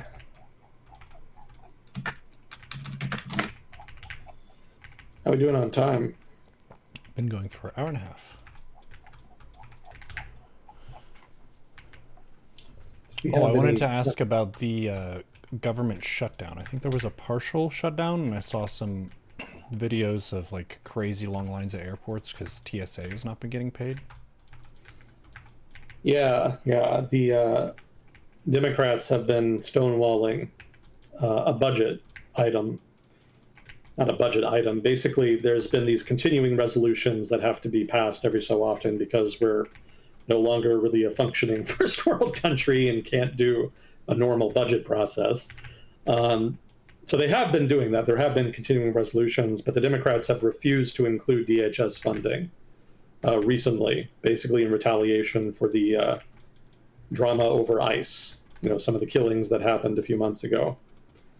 And there's been no clear path to resolving that issue, at least thus far. And so the standoff has resulted in knock-on effects on DHS-related activities like security at airports. ICE itself doesn't seem all that affected, at least as of yet. We'll see what happens with that. Yeah, I haven't read a whole lot of details about that recently. But it does seem to be getting worse. Obviously, the longer you go with no funding, the more problematic it is to continue operations. Airports are the main, most obvious visible manifestation of the problem, but I'm actually more curious about potential ramifications for intelligence agencies and other security agencies.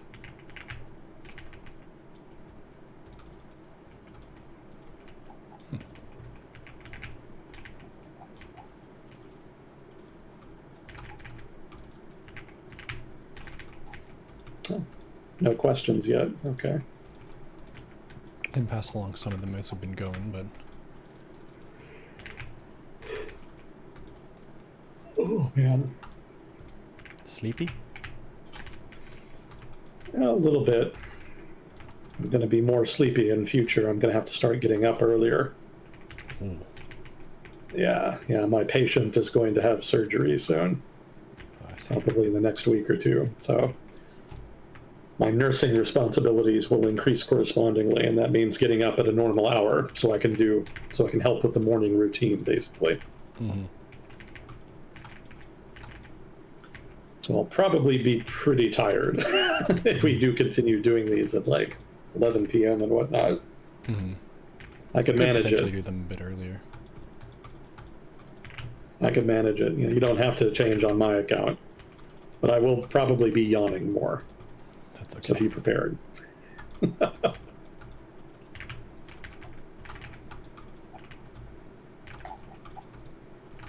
Let's see. Iran was definitely the big show. So if we don't have any questions, I can get into some of the other stuff I have here. Sure. I did have a small Venezuela update for you. It's not much. It's just rare earths liberalization. So the Venezuelan government passed a bill that's going to replace a couple of items that they passed before that basically nationalized the mining industry in Venezuela. So the terms of the reform are that concessions will be extended from 20 to 30 years. That is to say, that basically contracting mining rights out to foreign firms. It used to be those contracts would be for 20 years. Now they'll be for 30 years. Disputes will be settled through international arbitration rather than exclusively through Venezuelan courts. There's going to be a new tax framework governing mining projects, presumably laxer. Mineral deposits will remain state property, but the legal architecture around that is going to be changed in order to provide more security guarantees to foreign firms that are going to be investing. So obviously all of this is favorable to foreign mining firms that want to invest in the country. But I would point out again, as I have before, that a lot of these reforms are stuff that the Venezuelan government would have been doing anyway if the United States had dropped sanctions. Because even without the sanctions, foreign firms would have been very gun-shy about investing in Venezuela. So this isn't necessarily an example of the US government forcing Venezuela to do stuff that it was not set to do anyway.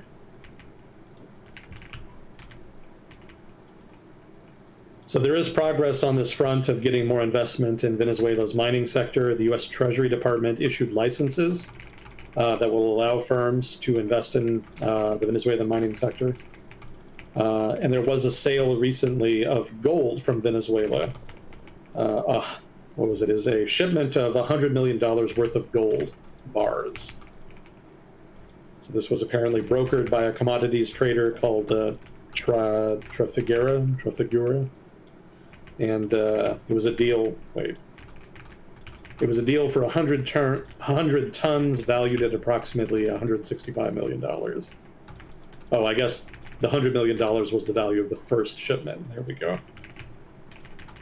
So they're managing this in the same way they're managing the oil. The revenue from that is not going to go directly to Caracas. It's going to go to basically a holding fund controlled by the US government, and then the funds therein will be dispersed according to the degree to which the Venezuelan government is willing to play ball with American demands of one kind or another. We still, as of yet, do not know what those demands are, or if funds have already been dispersed, and if they have, how many. Totally unclear on that front. It could be that the US government is demanding absolute fealty to its demands, but the Venezuelan government hasn't really been doing anything substantive on that front yet, so it's not clear if they've actually made any demands yet. On the other hand, the whole thing could just be bullshit, which is my suspicion. So I expect that my suspicion is that the US government is putting funds in the holding fund, from the export money, from the export of oil and gold and whatnot. But I kind of suspect that they're just handing the money over. I don't think they're really demanding too much of Caracas at the moment, especially with the conflict in Iran going. Now, there is an interesting caveat here to the reform. So the main area of interest for mining companies is the Orinoco Mining Arc. So this is a territory that is roughly 112,000 square kilometers in size. And it has about $500 billion worth of gold reserves and reserves of other raw resources. So the caveat is that this region is apparently largely controlled by guerrillas, ELN guerrillas, FARC dissidents, and miscellaneous criminal organizations. All of them have apparently been engaging in small-scale mining in this region for a number of years.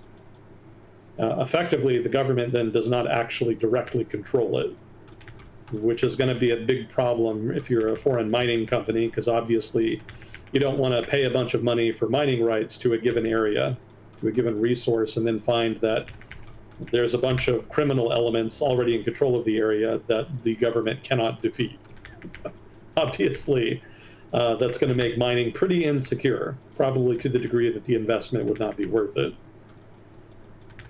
So this seems like another example of the Venezuelan government pretending to give concessions without actually giving concessions. They're opening up an industry that foreign mining companies probably do not want to invest in anyway, on account of, one, how dangerous it is in the area that they want to mine in, and then also because they don't trust the Venezuelan government.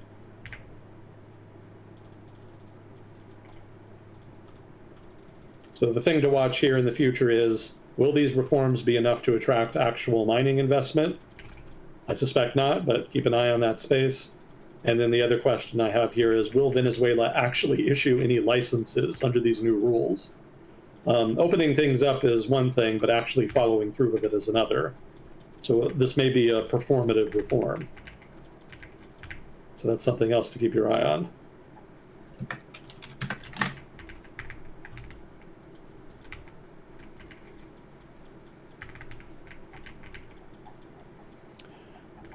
I guess Greenland is just old news now.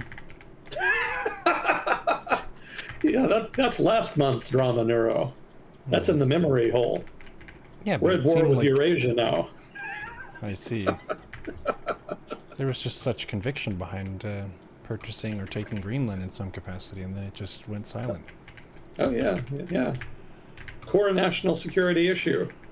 Huh. Well, all of that is settled now, so now we don't have to worry about it. The Emperor has moved on to his next vanity project. That's what we really should be focused on, Neuro. That's what he wants us to focus on. The memes about the board of peace. Oh, God. Saying that we're now bored of peace. Yep. Yeah, I'm not real sure what the board of peace is going to be doing going forward. Maybe they'll just change the name to Board of War. Hmm.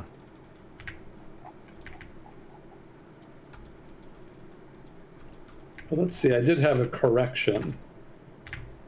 Somebody, it was YouTube. Raven Spawn 3, I have in my notes here. So apparently I was mispronouncing the name of the leader of Venezuela's opposition. I had been calling her Mikado, but apparently the correct pronunciation is Machado. Ooh. My mistake. So thank you for the correction.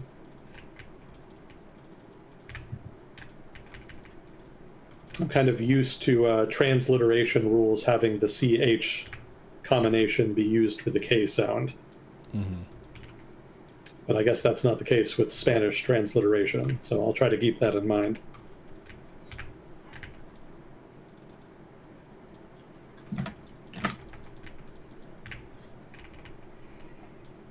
Well, let's see, there's a couple updates on Latin America.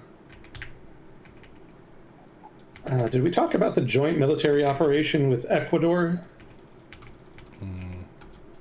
I can't remember. I might have mentioned it. Well, if I'm repeating it myself, I apologize. But the Ecuadorian government did stage a military operation targeting drug cartels on its territory, going after warehouses, facilities, whatnot. And they announced that they did so in cooperation with the U.S. government, specifically the U.S. military. They even went so far as to call it a joint operation.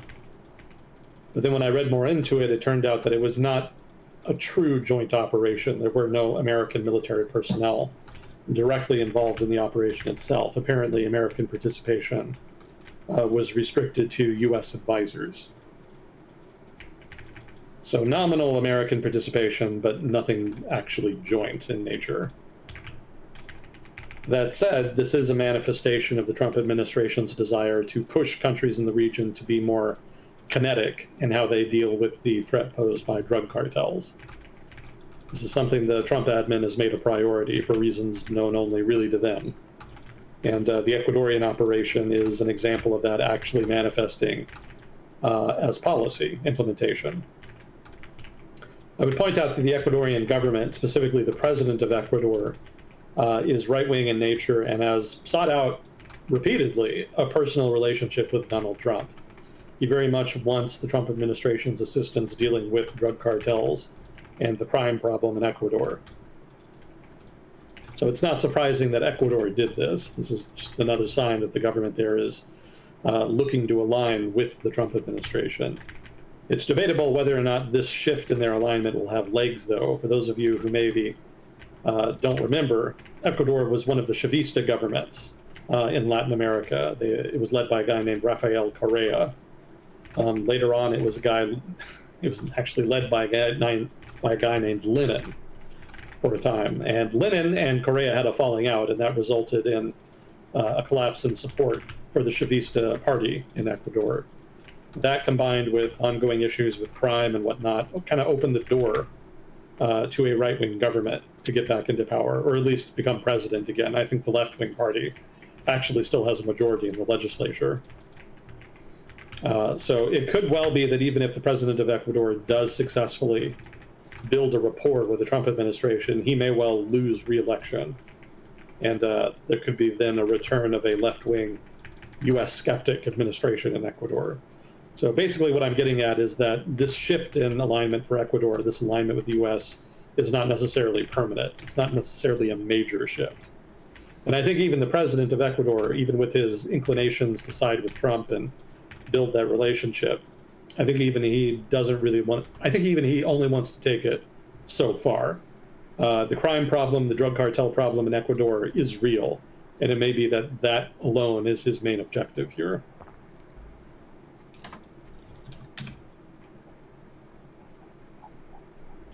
So also in Latin America news, the Shield of the Americas conference. Did we talk about this last time?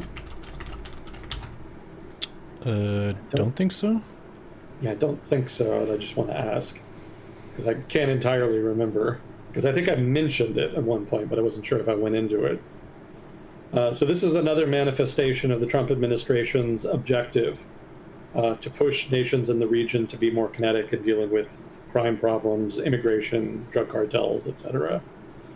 And that was the announced objective of the conference. This was basically just an excuse for the Trump administration to harp to push countries in the region to do that. However, there weren't a lot of takers. Relatively few countries in the region participated. A couple of them were the usual suspects: El Salvador, Ecuador, Argentina. All of those have governments that are populist and pro-Trump in orientation. There are some governments that participated who are kind of newly aligned with the Trump administration. Bolivia had a change in government recently.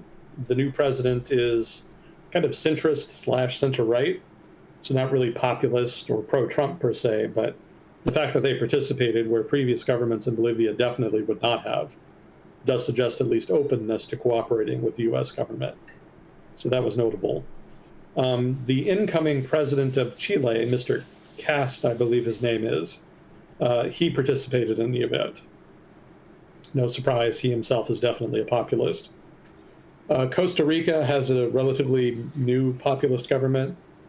I say new because the president himself is new, but he's replacing an incumbent who himself was populist right in nature. So not necessarily a big change, but I don't remember the Costa Rican government under the previous populist government cozying up to Trump all that much.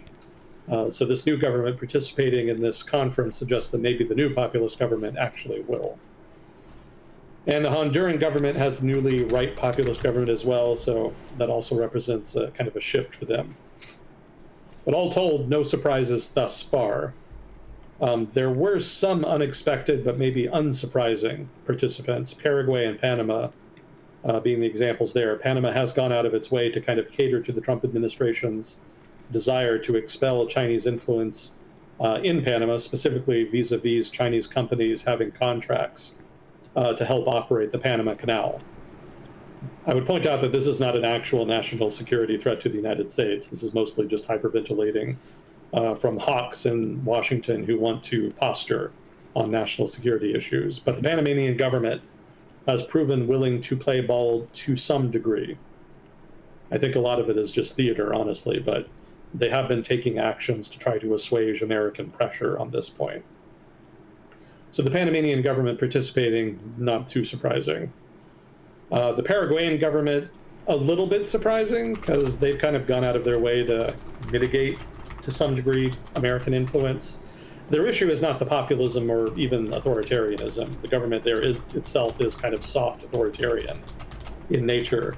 But they've always kind of maintained some distance from the United States because they value their sovereignty and don't entirely trust American motives. Basically, they don't want to be dependent on the United States. So their participation is not entirely surprising on the political side, but strategically it is something of a break. So the truly surprising participants are as follows. These are the kind of the non sequitur ones. Trinidad and Tobago, the Dominican Republic, and Guyana. I kind of had to stretch credulity to kind of explain why these governments would have wanted to participate. Most everybody else stayed away because they didn't really have a clear-cut reason to, and they're, again, immensely skeptical of the Trump administration and its motives in the region. The best I could do for Trinidad and Tobago is that this was a response to the airstrikes on drug boats, quote unquote, in the Caribbean. A lot of those strikes have happened in some proximity to Trinidad and Tobago. So maybe that the government there is trying to build a relationship with the Trump administration to try to curtail those activities, or at least to get the Trump administration to consult them to some degree. That's speculation on my part. I really don't know why they chose to show up. There's really not any other major Caribbean island nations that did. Dominican Republic, no idea. I just have a question.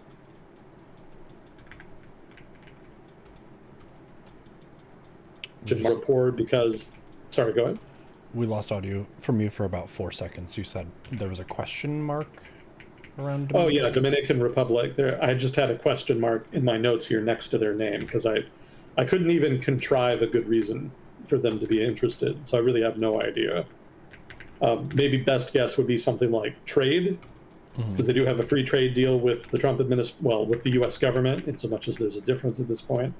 So it may be that they're concerned about that maybe getting violated, and so want to pretend to be loyal to the Trump administration by participating here. Other than that, no idea. For the Guyana government, I think this might have to do with Venezuelan claims on their westernmost province, which does have a decent chunk of their natural resources and is kind of vulnerable because it's very unpopulated. There was a big flare-up there after Venezuela threatened to take action on that front, I think a year and change ago. Not long before the Trump administration, not long before Trump came back into power. So it might be that the Guyana government is concerned that maybe the U.S. government would not defend them in the event of a Venezuelan incursion, and so is trying to build a rapport with the Trump administration by participating. That's my best guess on that one. Now, notably absent from the conference have been Mexico, Brazil, Guatemala, and Peru. Mexico in particular obviously has a big drug cartel problem, so you would think they in particular would show up. But the Mexican government at the moment is not especially enthused with the Trump administration and its threats to potentially launch airstrikes targeting drug traffickers within Mexican territory. So they made it a point not to show up. Brazil is an American ally, but they don't really care about this. Guatemala actually historically has been very deferential to the U.S. government in foreign policy. So there may be the most surprising of the countries that did not show up. The United States has an immense amount of influence over countries in the Caribbean and Central America. However, Guatemala right now does have a sort of center-left president who actually is substantively interested in reform. He's kind of losing popularity because he hasn't been able to deliver much reform, but he is trying. And maybe not too surprising that he himself maybe is very skeptical of the Trump administration and didn't want to participate for that reason. It's always kind of a risky proposition for a Central American government to run against American foreign policy preferences. So maybe some degree of props go to this guy for having the balls to do that. But it was one of the surprising no-shows for me for that reason. I didn't really think even he would want to do that.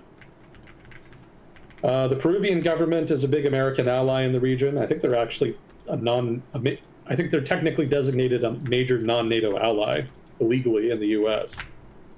So the fact that they didn't show up was notable as well for that reason. So basically the larger nations that are kind of more self-sufficient were not interested in the conference. And there were a litany of other countries in the region that didn't participate as well, Uruguay, etc. But there were pretty much no surprises among them not showing up. It's pretty much as expected. So basically my point here is the only countries that showed up were countries that were ideologically aligned with Trump as populists, or more specifically right-wing populists, and countries that the United States has inordinate levels of leverage over.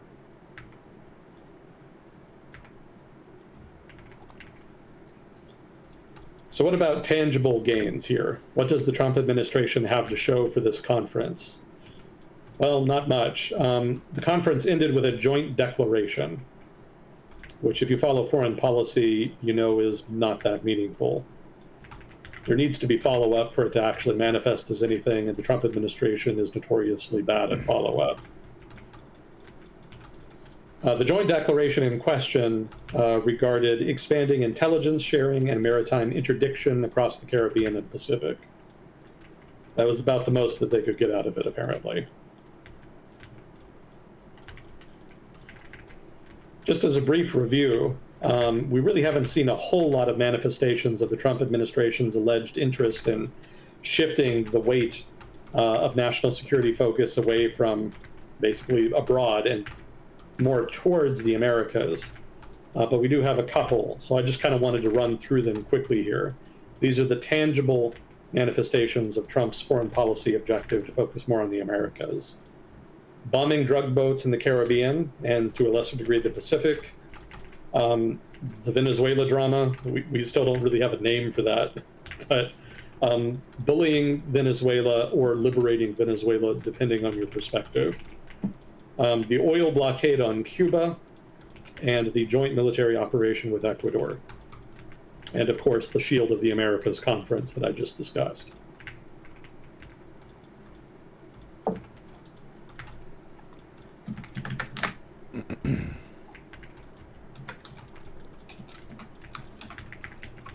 Kind of interesting at random, we had 2 viewers tonight at separate times ask why it's called the Trump administration and not just Trump.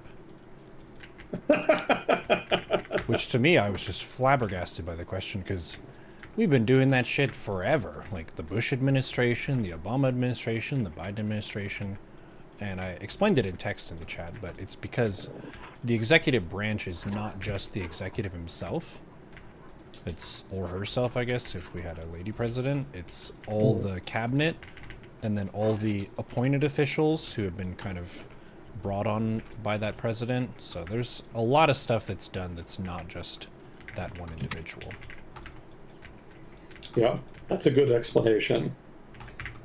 Maybe some of the confusion derives from the fact that Trump himself does run probably the most hierarchical top-down administration in living memory, maybe ever.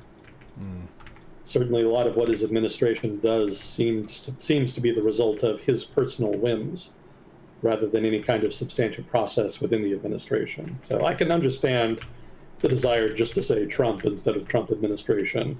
The Trump administration, as Neuro kindly pointed out, is the correct nomenclature.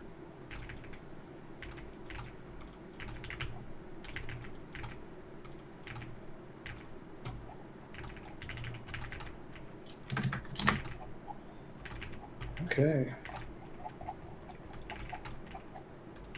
I still don't see any questions. So, was there anything you wanted to get to tonight? Oh, Fuzzy Cord's on vacation, so I'm just passing them along as I see them in chat. There was a Gotcha. question a minute ago. They said... did I scroll past it? Oh, did you hear about the Trump admin attempting to change international criminal court laws to exonerate his administration from crimes committed? Who was doing this? The Trump admin. Wanting to change international law. I hadn't heard about it, but it doesn't surprise me. I was actually thinking about this recently. What if we get a new administration, presumably a left-wing Democrat administration in the United States, and instead of trying to hold Trump accountable by putting him through sort of the justice system in the United States, what if they just turn him over to the ICC? Because this is actually what happened in the Philippines, right? President Duterte did a bunch of shady bullshit in the Philippines during his presidency that probably violated a number of human rights laws. And the Philippine government did not try to prosecute him for that. They didn't bring him to trial, but the new government did hand him over to the ICC. They did not do that out of the goodness of their own heart. They did that as the result of a political battle in the Filipino politics that was emerging between the Duterte family and the Marcos family. That's a whole thing unto itself. But the Marcos presidency decided that the easiest way to get rid of Duterte was to just do the right thing. They just handed his ass over. That's the first time I've ever seen that happen. Certainly in that fashion. So Duterte, as a result, is in ICC custody, and his trial is continuing as a result. So hypothetically, if the Trump administration does break international law, which would not surprise me in the least, and there is an ICC warrant out for him issued at some point, then yeah, a new administration could just get rid of him by turning him over. Now, the United States government doesn't recognize the ICC. It's not really, there's no legal basis to do that, but as we've seen with Trump, sometimes you can just do things. So what happens if a new administration just does the thing, regardless of legality, and hands them over? Changing international law could prevent that eventuality, that could rule that out by precluding the legal avenue through which a warrant could be issued. You know, if it's legal to do the things they're doing, then you can't issue a warrant. So it could be that that's the incentive. I would point out, though, that it's long been a part of American foreign policy to kind of suppress international law in this particular way. The United States government for decades has been very skeptical about the establishment of any kind of international justice system, especially one that could potentially bind the United States.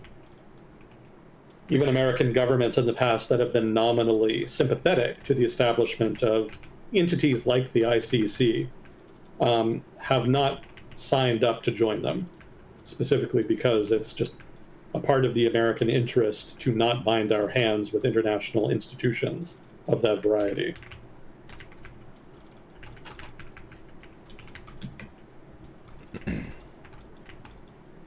Where does Agent Smith sit on the scale between Netanyahu attacked Iran because of election season and there is an immediate threat in Iran? I don't think there was an immediate threat in Iran, so not that one, but I don't think Netanyahu did it for the elections either. So I guess I'm with the third option, I guess. Just miscellaneous other. I would point out that this conflict, whatever you want to call it, war, special military operation, like whatever the proper term would be, this is something the Israeli government has wanted to do for decades. Like even before Netanyahu was prime minister of Israel, like previous governments in Israel have planned for this. Weakening Iran, which again is the perceived major threat to Israel from the perspective of the Israeli government. They've always wanted to do that. And they've always lobbied for it, but they never successfully convinced a sitting American president to do it until Trump. Why they were successful with Trump, where they were unsuccessful with others, who's to say? I've already given some potential answers to that earlier. But yeah, I think this is just part and parcel of the Israeli government pursuing its perceived national interest. I don't think there was any particular impetus that led to them wanting to do it now. I don't think it was an election or a looming threat. I think they've always wanted to do it, and the only thing that changed is the willingness of an American president to allow them to do it and also to participate in it.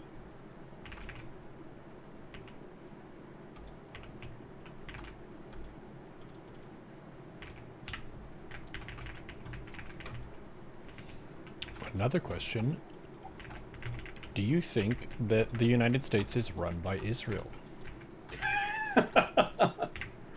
I actually don't.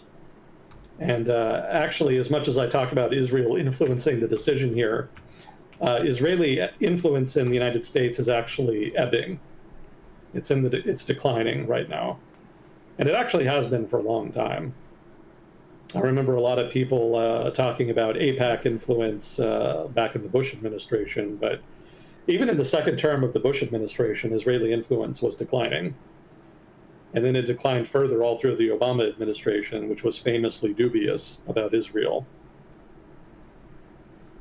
Yeah, even in the first term of the Trump administration, which was famously pro-Israel, there was a fair amount of skepticism about Israeli intentions. And there was also famously a falling out between Trump and Netanyahu at that time. Obviously, the Biden administration was pretty similar to the Obama administration in outlook, so there was a lot of tension there. And all through this time period, the influence of, what's the proper term? Basically, the pro-Israel Jewish polity, constituency in the United States, that was weakening over this time frame as well. More and more Jews in the United States are skeptical of Israel, especially what it's doing vis-a-vis the Palestinians.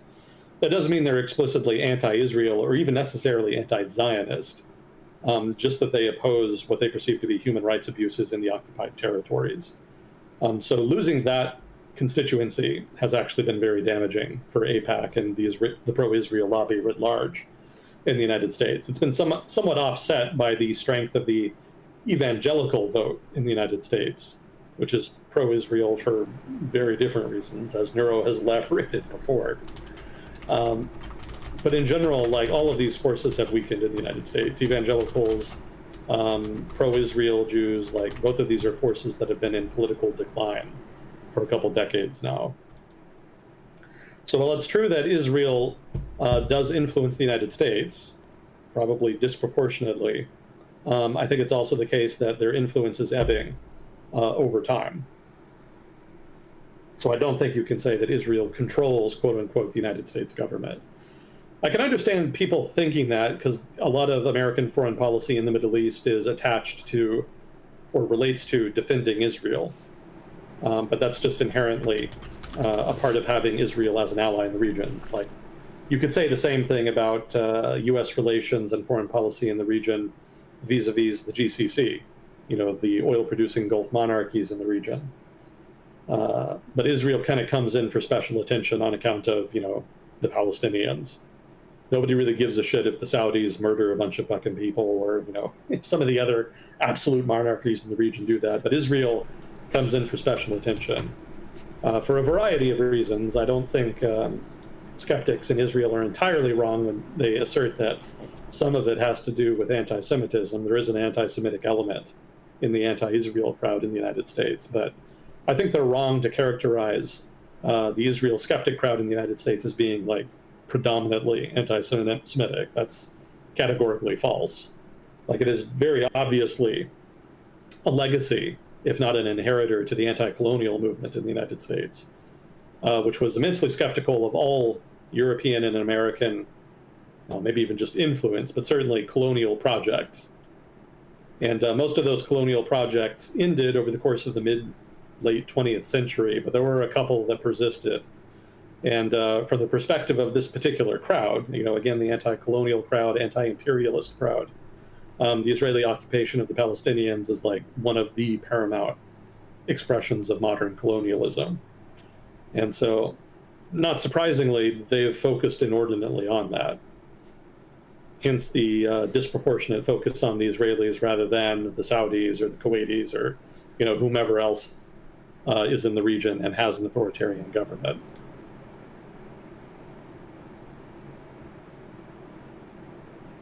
Lost my train of thought. What was the question again? We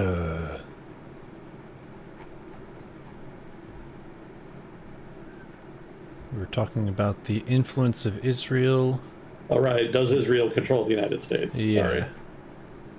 There we go. Yeah. Yeah, there is some influence there, but it's way overblown.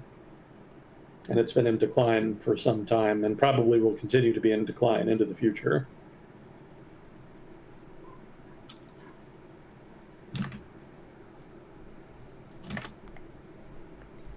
Well, if we're running out of questions, we could just wrap up early. I don't want to force it. Yeah, sure. See if there's any last things. It's been a relatively spicy chat for you to read. Yeah. What variety of spice do I have to look forward to? Pearl Harbor being staged and faked. Oh, that's exciting. Yeah. A lot of people, some people memeing about, like, Trump being awesome and stuff. Oh, there was a question about, is there much of a Republican Party left anymore? Because it seems it's all kind of Trump's party in terms of the direction it's going. It depends on how you want to define the Republican Party. If you want to define it by sort of what it had been defined by pre-Trump, the sort of traditional conservatism of like William Buckley and that sort of cohort, yeah, it's definitely eroding significantly. Yeah, the new Trumpian populist wing of the party is definitely ascendant. But as has been discussed before, not just by me, but like a lot of people, a lot of commentators, it's not entirely clear if Trumpian populism survives Trump. Because sooner or later, he's going to leave power, either voluntarily or involuntarily. He's going to die someday at least. So presumably when he does, then what happens to the Republican Party? What happens to the MAGA movement? And so much as you can call that a movement. It may surprise people the degree to which American politics regresses to mean post-Trump.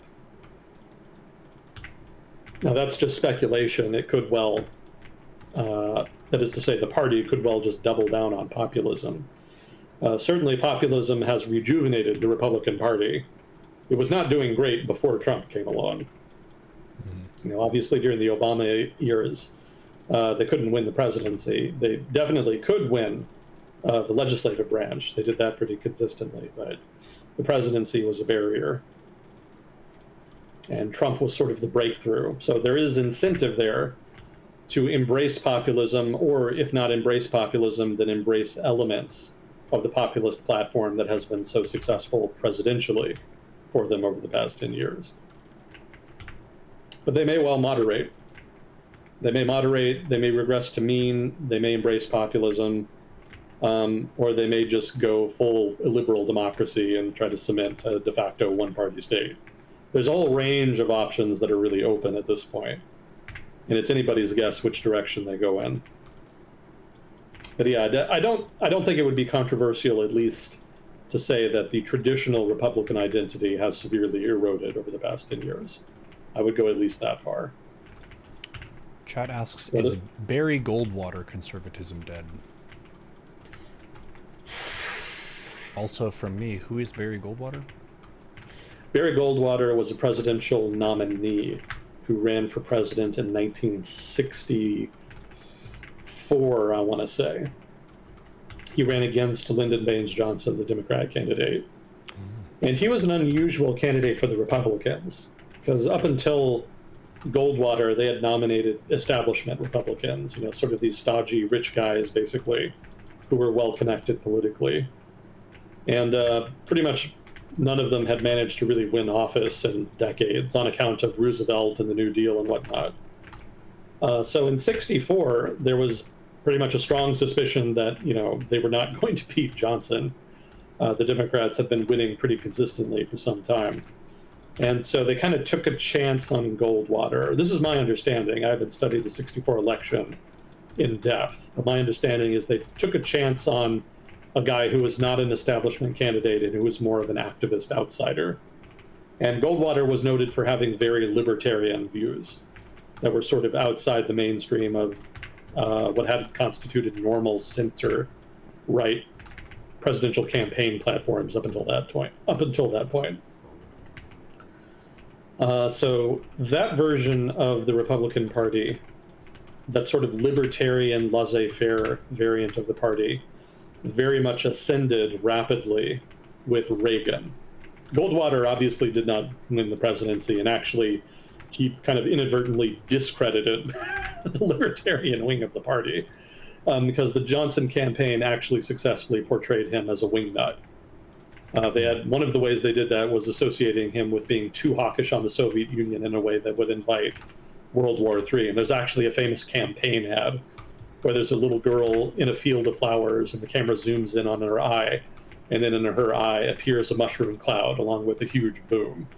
And then there's like an ominous message talking about Goldwater wanting to just start World War III. You can see it on YouTube for sure. It's famous. There's definitely still somebody who has it posted there. So that campaign ad and the general message behind it was very successful. There were a lot of people that were very paranoid about Goldwater and what he would do vis-a-vis the Soviet Union if he actually got into power. So after that, the establishment wing of the party was ascendant again. They were able to suppress that sort of insurgency. And that's actually more or less how Nixon kind of got into power and was able to win the nomination later on. However, sort of the Nixon establishment wing of the party, in turn, discredited itself in the '70s. Nixon's behavior by itself would have been enough to do that, but there was also just the general malaise of the 1970s and the oil crises, the stagflation, et cetera. So a lot of that got blamed on Jimmy Carter during his presidency, but the establishment wing of the Republicans and Nixon also got part of the blame for that. And so that paved the way for the, restoration, the renewed ascendancy of the libertarian wing of the party, and that manifested it as Reagan and his successful effort to become president. And so the right wing, if you can call it that, libertarian is probably more accurate, the libertarian Reagan wing of the party pretty much became the Republican Party over the course of the 1980s and 90s. And in the 80s, they were especially successful because there was a big economic boom. And so they pretty much felt very vindicated. And a lot of American voters agreed with them that they had been vindicated in their view that laissez-faire approaches to managing the economy were the way to go. They started to run out of steam in the 90s. They carried a fair amount of momentum with them. But it was hard to recapture Reagan's charm as an individual politician. Like George H.W. Bush was not a charming politician. He was a competent politician. He deserves a lot of credit for shepherding not just the United States, but the world generally through the period of Soviet collapse. He probably doesn't get enough credit for that among the general public. But he was not charismatic, and so he was not able to kind of fend off the threat posed by Clinton, who was a sort of new left type politician that wanted to mix the neoliberal status quo with some traditional left-wing politics. But in general, the fact that Clinton himself more or less embraced the neoliberal status quo represented a victory for the libertarian Reagan wing of the Republican Party. So even when they were out of power, they were still kind of winning. It really wasn't until the aughts that the wheels started to come off. You started to see the inflation, you started to see the globalization, all starting to create friction with a lot of the Republican base. And then the '08 financial crisis hit, and that was it. The establishment wing was thoroughly discredited, and after that, they found it increasingly difficult to mobilize their base because the base was seen as the new establishment, like the Reagan wing of the party had become the establishment.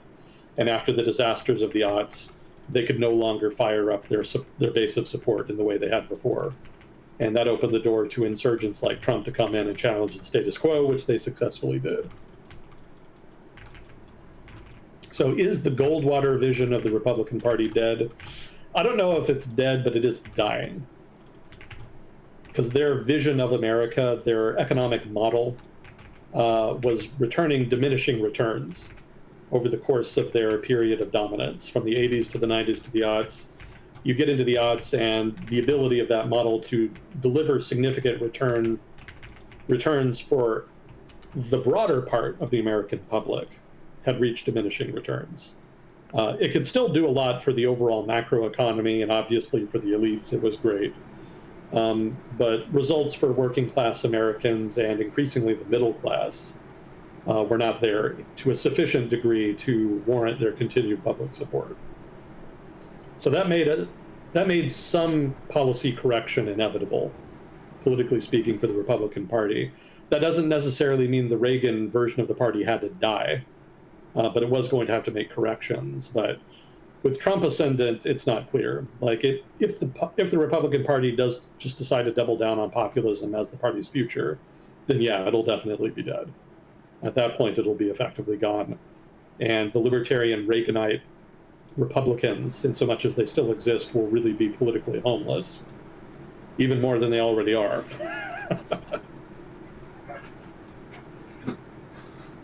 So I guess my answer to the question would be it's dying, but not yet dead. Check back later. We'll see if it still has a pulse in a couple of years. Chad asks, what are some instances that show Israel's declining influence in the U.S. politics? What are some examples? Let's see. So for one, AIPAC finds it harder and harder to get its way. AIPAC in general has been getting smaller, fewer donations, etc. Just like financially, it's not as influential as it used to be. And also there's more skepticism from American politicians. You know, you may have noticed a lot of people on the left, progressive Democrats, primarying establishment Democrats by pointing to the degree to which they took AIPAC money. And that sentiment has always been there to a degree, but that sentiment is growing. And there are more and more examples of that. And you're starting to see it on the Republican side as well. It's not nearly as pronounced, but there are Republicans that are starting to criticize the Republican Party and individual candidates for taking AIPAC money. So, you know, the shift is noticeable. And that shift, again, started in the Bush administration like 20 years ago. You know, there were people in the Bush administration, as well as some Republicans, who were increasingly skeptical of Israeli/AIPAC influence and went out of their way to distance themselves. They didn't generally do it all that visibly, but if you paid attention to foreign policy, like, you could see it. The Israeli government was not especially happy about it, and they did vocally complain multiple times.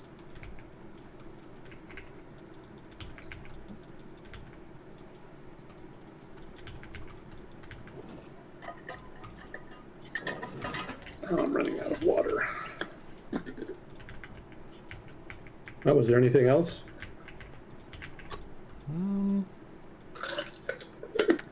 Yeah, you'll get a funny chat to read. I look forward to it. We'll see if someone gets banned before the segment is over, because I don't know if you can read their messages if they end up getting banned. Oh, that's too bad. Yeah. Well, we'll see. It's always exciting. We've had a lot of people end their Twitch careers in my chat during Agent Smith discussions because some topic just hits them the wrong way and they can't control themselves.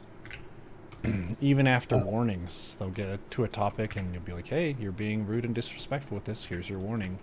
But that's like a sentence that they didn't even hear. Well, you know, some people have triggers. Yeah. And when they go off, there's no stopping them.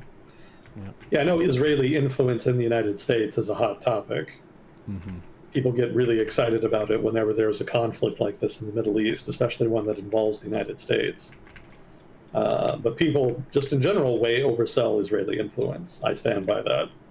Mm-hmm. When the United States does something in the region, it's mostly because of endogenous political reasons. And that has more and more been the case over the past 20 years. Chat says, thank you, Agent Smith. Great and thorough answers. Well, I try. I'm still kind of an amateur, so, there's only so much I can do, but I try to put my best foot forward and make an honest effort. So hopefully that's sufficient for enough people to keep us going. Appreciate that. I'm sure it's very upsetting to the Pearl Harbor was faked crowd. I've heard conspiracy theories about the Roosevelt administration trying to engineer it, or lying about knowing it was going to happen. I've never heard anybody say that it was faked. That's a new one on me. Yeah, I hadn't either. That seems like a super expensive fake, because they lost a whole bunch of vessels. Yeah. They could have faked it a lot more efficiently if that were the case. I've seen some interesting comparisons that talk about the moon landing and how difficult it would have been to fake the video content that they got at that time, and that it may have been even more difficult than getting to the moon. Yeah. Yeah, some chatters can't fathom that we would do this Iran war thing if our support for Israel is not growing. That's just kind of a mental block. Kind of similar to how Israel has always wanted to do this. The United States, as part of its foreign policy in the region, has always backed Israel, basically since its creation. And that's just part and parcel of backing allies in the region generally. Israel has been an ally, the Gulf states have been allies. We generally defer to their security interests, more or less as they define them, just as part of our stewardship of regional security, which the United States took on as a major priority when the British pulled out in the, late 60s, early 70s, roughly speaking. So it's not exclusively due just to Israeli influence that we did that. There just was a broader international situation during the Cold War that warranted backing anybody who was willing to side with us. And as a result, that ended up with a de facto alliance that ended in a de facto alliance with Israel and the Gulf states that has persisted to the present day, and is just part of the quid pro quo. As part of the quid pro quo inherent in that alliance. We do help them out, but it's not as though we don't get anything out of that. It's not as though there's some secret cabal that is trying to engineer American wars or what have you for the benefit of Israel. The U.S. government does that for its own reasons, by and large. Now, you can argue that Netanyahu lobbying successfully the Trump administration to do this conflict countermands that, is kind of disproves that. There's some argument there. I don't doubt that the Israeli government's lobbying was influential in Trump's individual decision. But I would point out that, successfully lobbying Trump as an individual doesn't mean that there is broad-based Israeli influence in American politics. That is evidence that Israeli influence is preeminent with Trump himself, not the broader politics. And there's always a risk of that when you centralize decision-making in just one guy, like Trump likes to do. You make yourself more vulnerable to influence operations of that variety.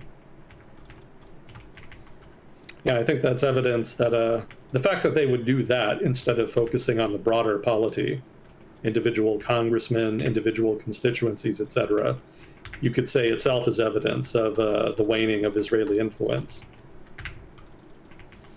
Chad, what does Agent Smith think about John Mearsheimer's take on the war in Iran? I haven't seen his take, actually, on the war in Iran. I saw his take on Ukraine, but I hadn't realized that he'd released a statement or video or whatnot on Iran. So you've got me curious now. I'll have to look into that. Who is that guy, for those who don't know? I don't know who that is. John Mearsheimer is an academic. He has a degree in international relations. He is very much in the realist school of international relations.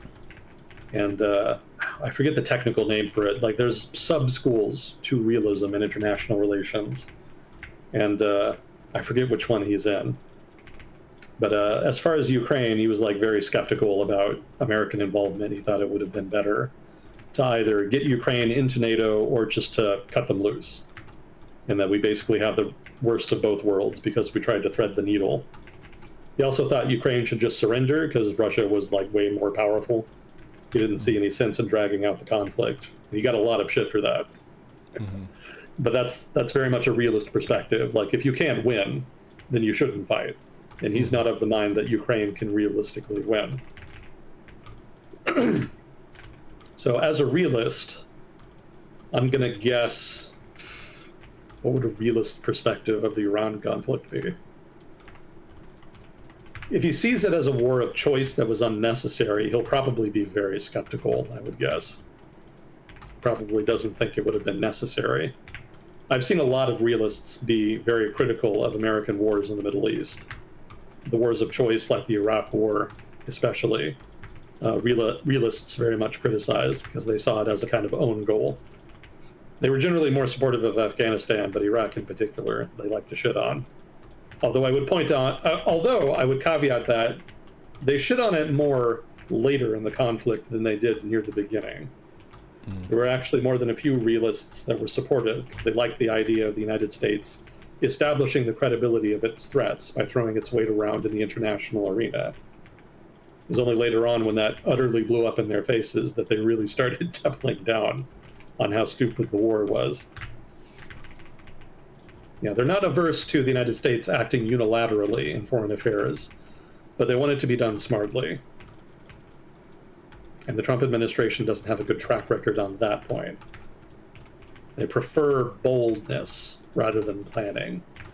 And bold foreign policy and realist foreign policy very rarely overlap. Generally, the bolder the realist, the dumber the result. Let's see. Today I learned. I thought the Iraq War was partly because of Saddam Hussein's attack of Kuwait, but maybe I'm wrong. That's the first Gulf War. I'm talking about the second. Oh. Yeah, the Iraq War generally refers to the conflict in 2003. I see.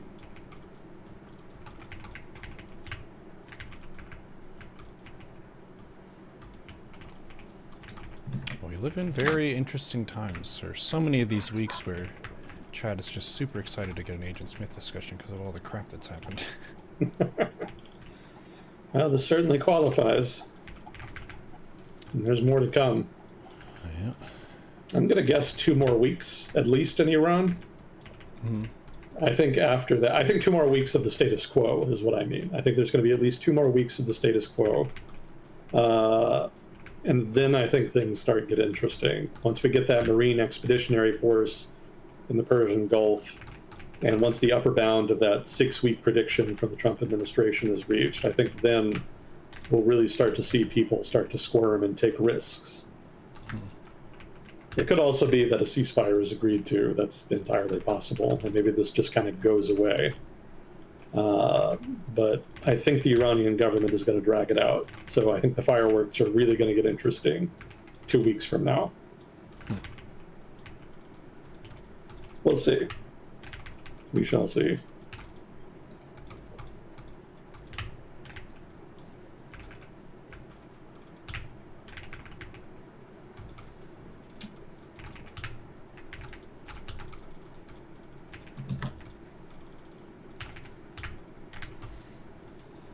Cool. Let me catch up with chat, see if there are any questions.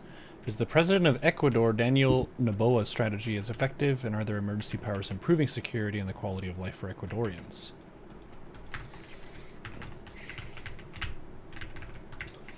I don't follow Ecuador super closely. I would want to read more before really passing judgment. But the track record is not great on that count. And honestly, that's the main reason that governments in the region generally don't use a super violent kinetic approach to dealing with major crime problems. They can be satisfying politically because then the government is seen to be doing something about the problem, rather. But in terms of the degree to which they actually address the underlying issue, very much a mixed bag.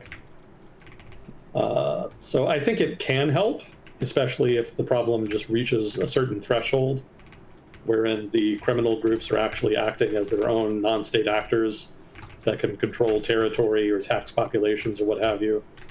In those cases, yeah, a military approach can be useful, but In that case, though, the best you can generally do is drive them back underground, where they'll still exist and still be a threat, just not as much of a threat. So I don't think Ecuador's problem was that bad. I don't think they had reached like FARC levels of disruption and territorial control. That's not to say that an operation wasn't necessarily justified, given how bad the problem had been getting. But when you use kinetic operations like that, there's only so much they can do. Yeah, in general, I'm dubious that it's going to be all that impactful. But as far as whether or not his approach to dealing with Trump is impactful, kind of. He's been trying very hard ever since he was elected. Like, he started making statements to the effect that he wanted to meet with Trump and cooperate with him, like, from day one of his administration. And he doesn't seem to have a lot to show for it. When the Trump administration wants to get buddy-buddy with somebody, they're generally pretty vocal about it, and they can kind of make things happen. You can kind of see that with how they've dealt with the Bukele administration in El Salvador. I haven't seen nearly that much enthusiasm for Ecuador's government. So I don't know if that's because the Trump administration just doesn't give a shit about Ecuador, or if maybe the Ecuadorian government just isn't using the right approach to dealing with Trump. Maybe they just haven't been sufficiently flattering or deferential, or maybe they just don't know the right people in Washington. Like, whatever the deal is, they're not getting results as good as El Salvador is. So I kind of have to give them a mixed grade as far as how their lobbying effort is going on that front. Is talk of U.S.-China influence shaping policy or being used rhetorically to silence criticism? In the United States? I would assume so. I don't think you can use the China issue to silence criticism in the United States, because there's not that much criticism, for one, and I don't think people care enough to really bother in the first place. Like, the China issue is kind of back page news at this point. I know there's guys like Neil Ferguson who keep arguing that the United States is in a new Cold War with China and that it's the primary threat and all this jazz, but it's way oversold. I've talked before about how the Sino-American competition that people like to harp on so much doesn't really exist. Maybe not at all, or maybe at least to a very much smaller degree than the media likes to make it out to be. Yeah, I don't think they're using that at all, really. In so much as politicians in the United States do reference the China issue, it's largely just a grandstand. They need something to run on, something to have in their campaign platform. So they like to pretend that China is a big threat and then pretend to do something about it. The TikTok deal is Exhibit A there. They really didn't need to do that. They just wanted to do it so they could pretend to be doing something about China.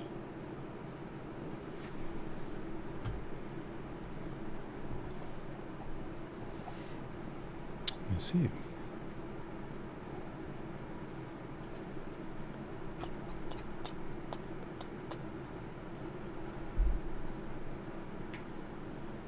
Do you think it would be wise for Democrats to run on Republican accountability next cycle? I mean, they're going to do that. They're definitely going to do that, regardless of what I think about it. Yeah, in so much as there's a lot of issues now with corruption and competence in the Trump administration, yeah, that's probably a pretty safe strategy to use. Probably the main strategy at this point. Yeah, I don't take issue with it from a strategic perspective. It seems like the move to make.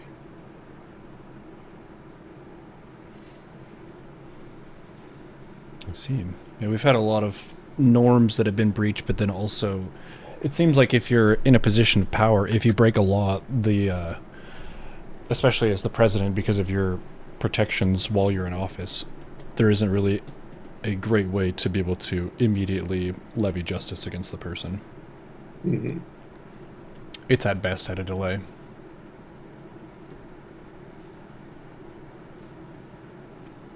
I concur.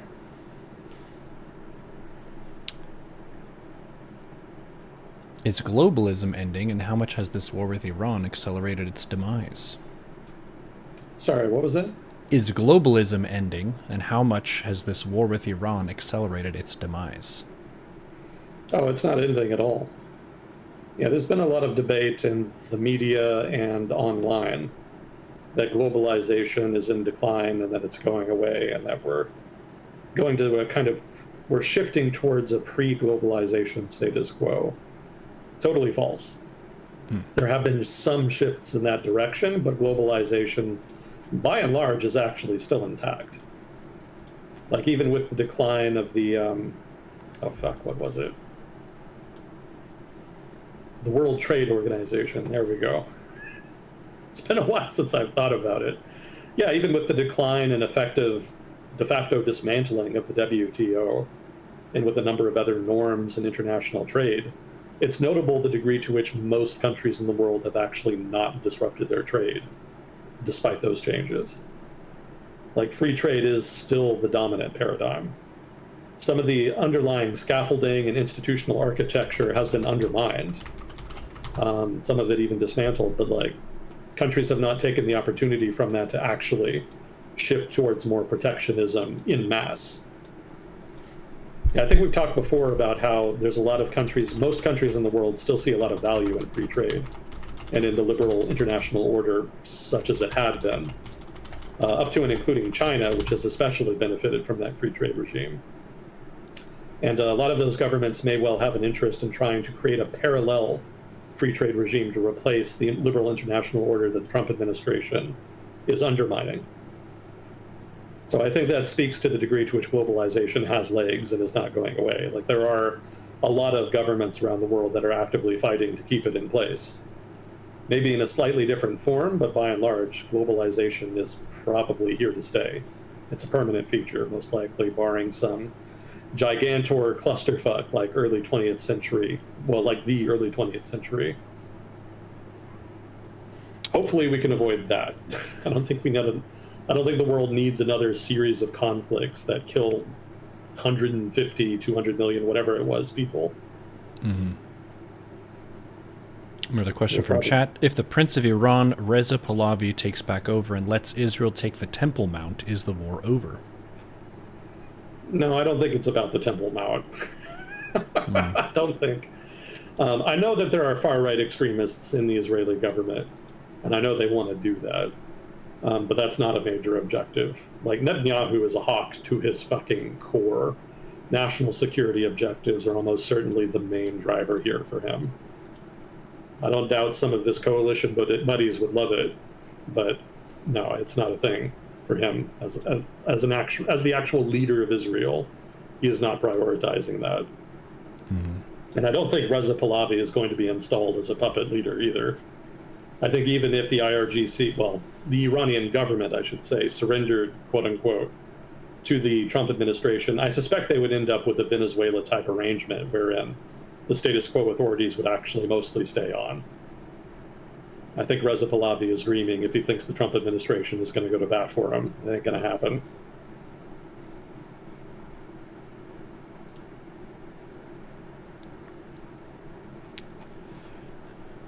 Cool. Well, fortunately or unfortunately, the very rude chatter eventually got banned. They were warned kindly, they were warned unkindly. But I just couldn't take the consistent insults of everyone around. Let this be a lesson to you all. If you're trying to get your point across, you don't insult your opponent or your opponent's guest or everyone around you in an AoE. That's not going to add to the argument. And there wasn't really much of an argument anyway. It was the Israel stuff, wasn't it? Yeah. It's very spicy for people. It wasn't just that, though. There's a lot of other crap there. No, the Pearl Harbor fake was someone else. That wasn't them. There are a lot of conspiracy theorists out there. There's so many conspiracy theories that I haven't even heard of before. Someone will say that, and I'll be like, wow, that's crazy. It does push a special button for some people that there's a deep mystery behind certain things. I tend to follow Occam's razor for a lot of things, where the most straightforward and simplest explanation is often going to be the strongest, rather than some like deep conspiracy. There are certainly conspiracies in history, And that's one of the reasons why people bite on other conspiracy theories, because there are plots and there are organizations that work in the shadows, like shadow banks. So I could see people getting into that. Kind of makes sense. But skepticism is very important. In one of my cognitive science courses,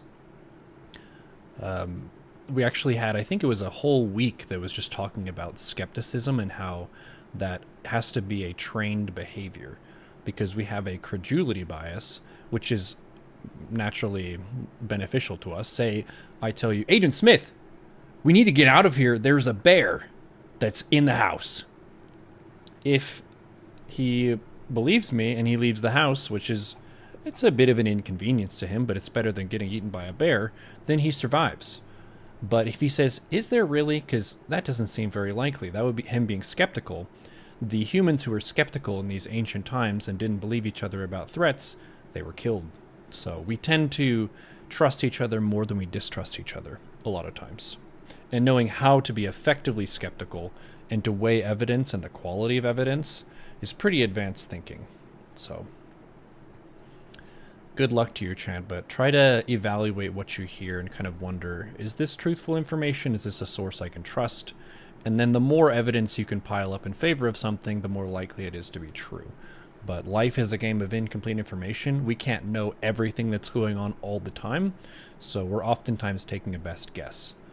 And as you know, on this segment, it's called World Discussion, not World News. We aren't a news organization that is like doing professional journalism. Agent Smith is collecting information throughout the week and trying to present what he's found so far, but it's kind of up to you to decide how you want to interpret that. But if you're rude to people consistently, I will ban you. So tread carefully. Well, very cool. Good work today. Thank you, Agent Smith, as always, for your time. Thank you, Neuro, for handling questions. Thank you, chat, for weighing in. And we will see you all in the next episode of World Discussion with Agent Smith. Yep. Thanks again. Always a privilege. Talk to you next time. GG.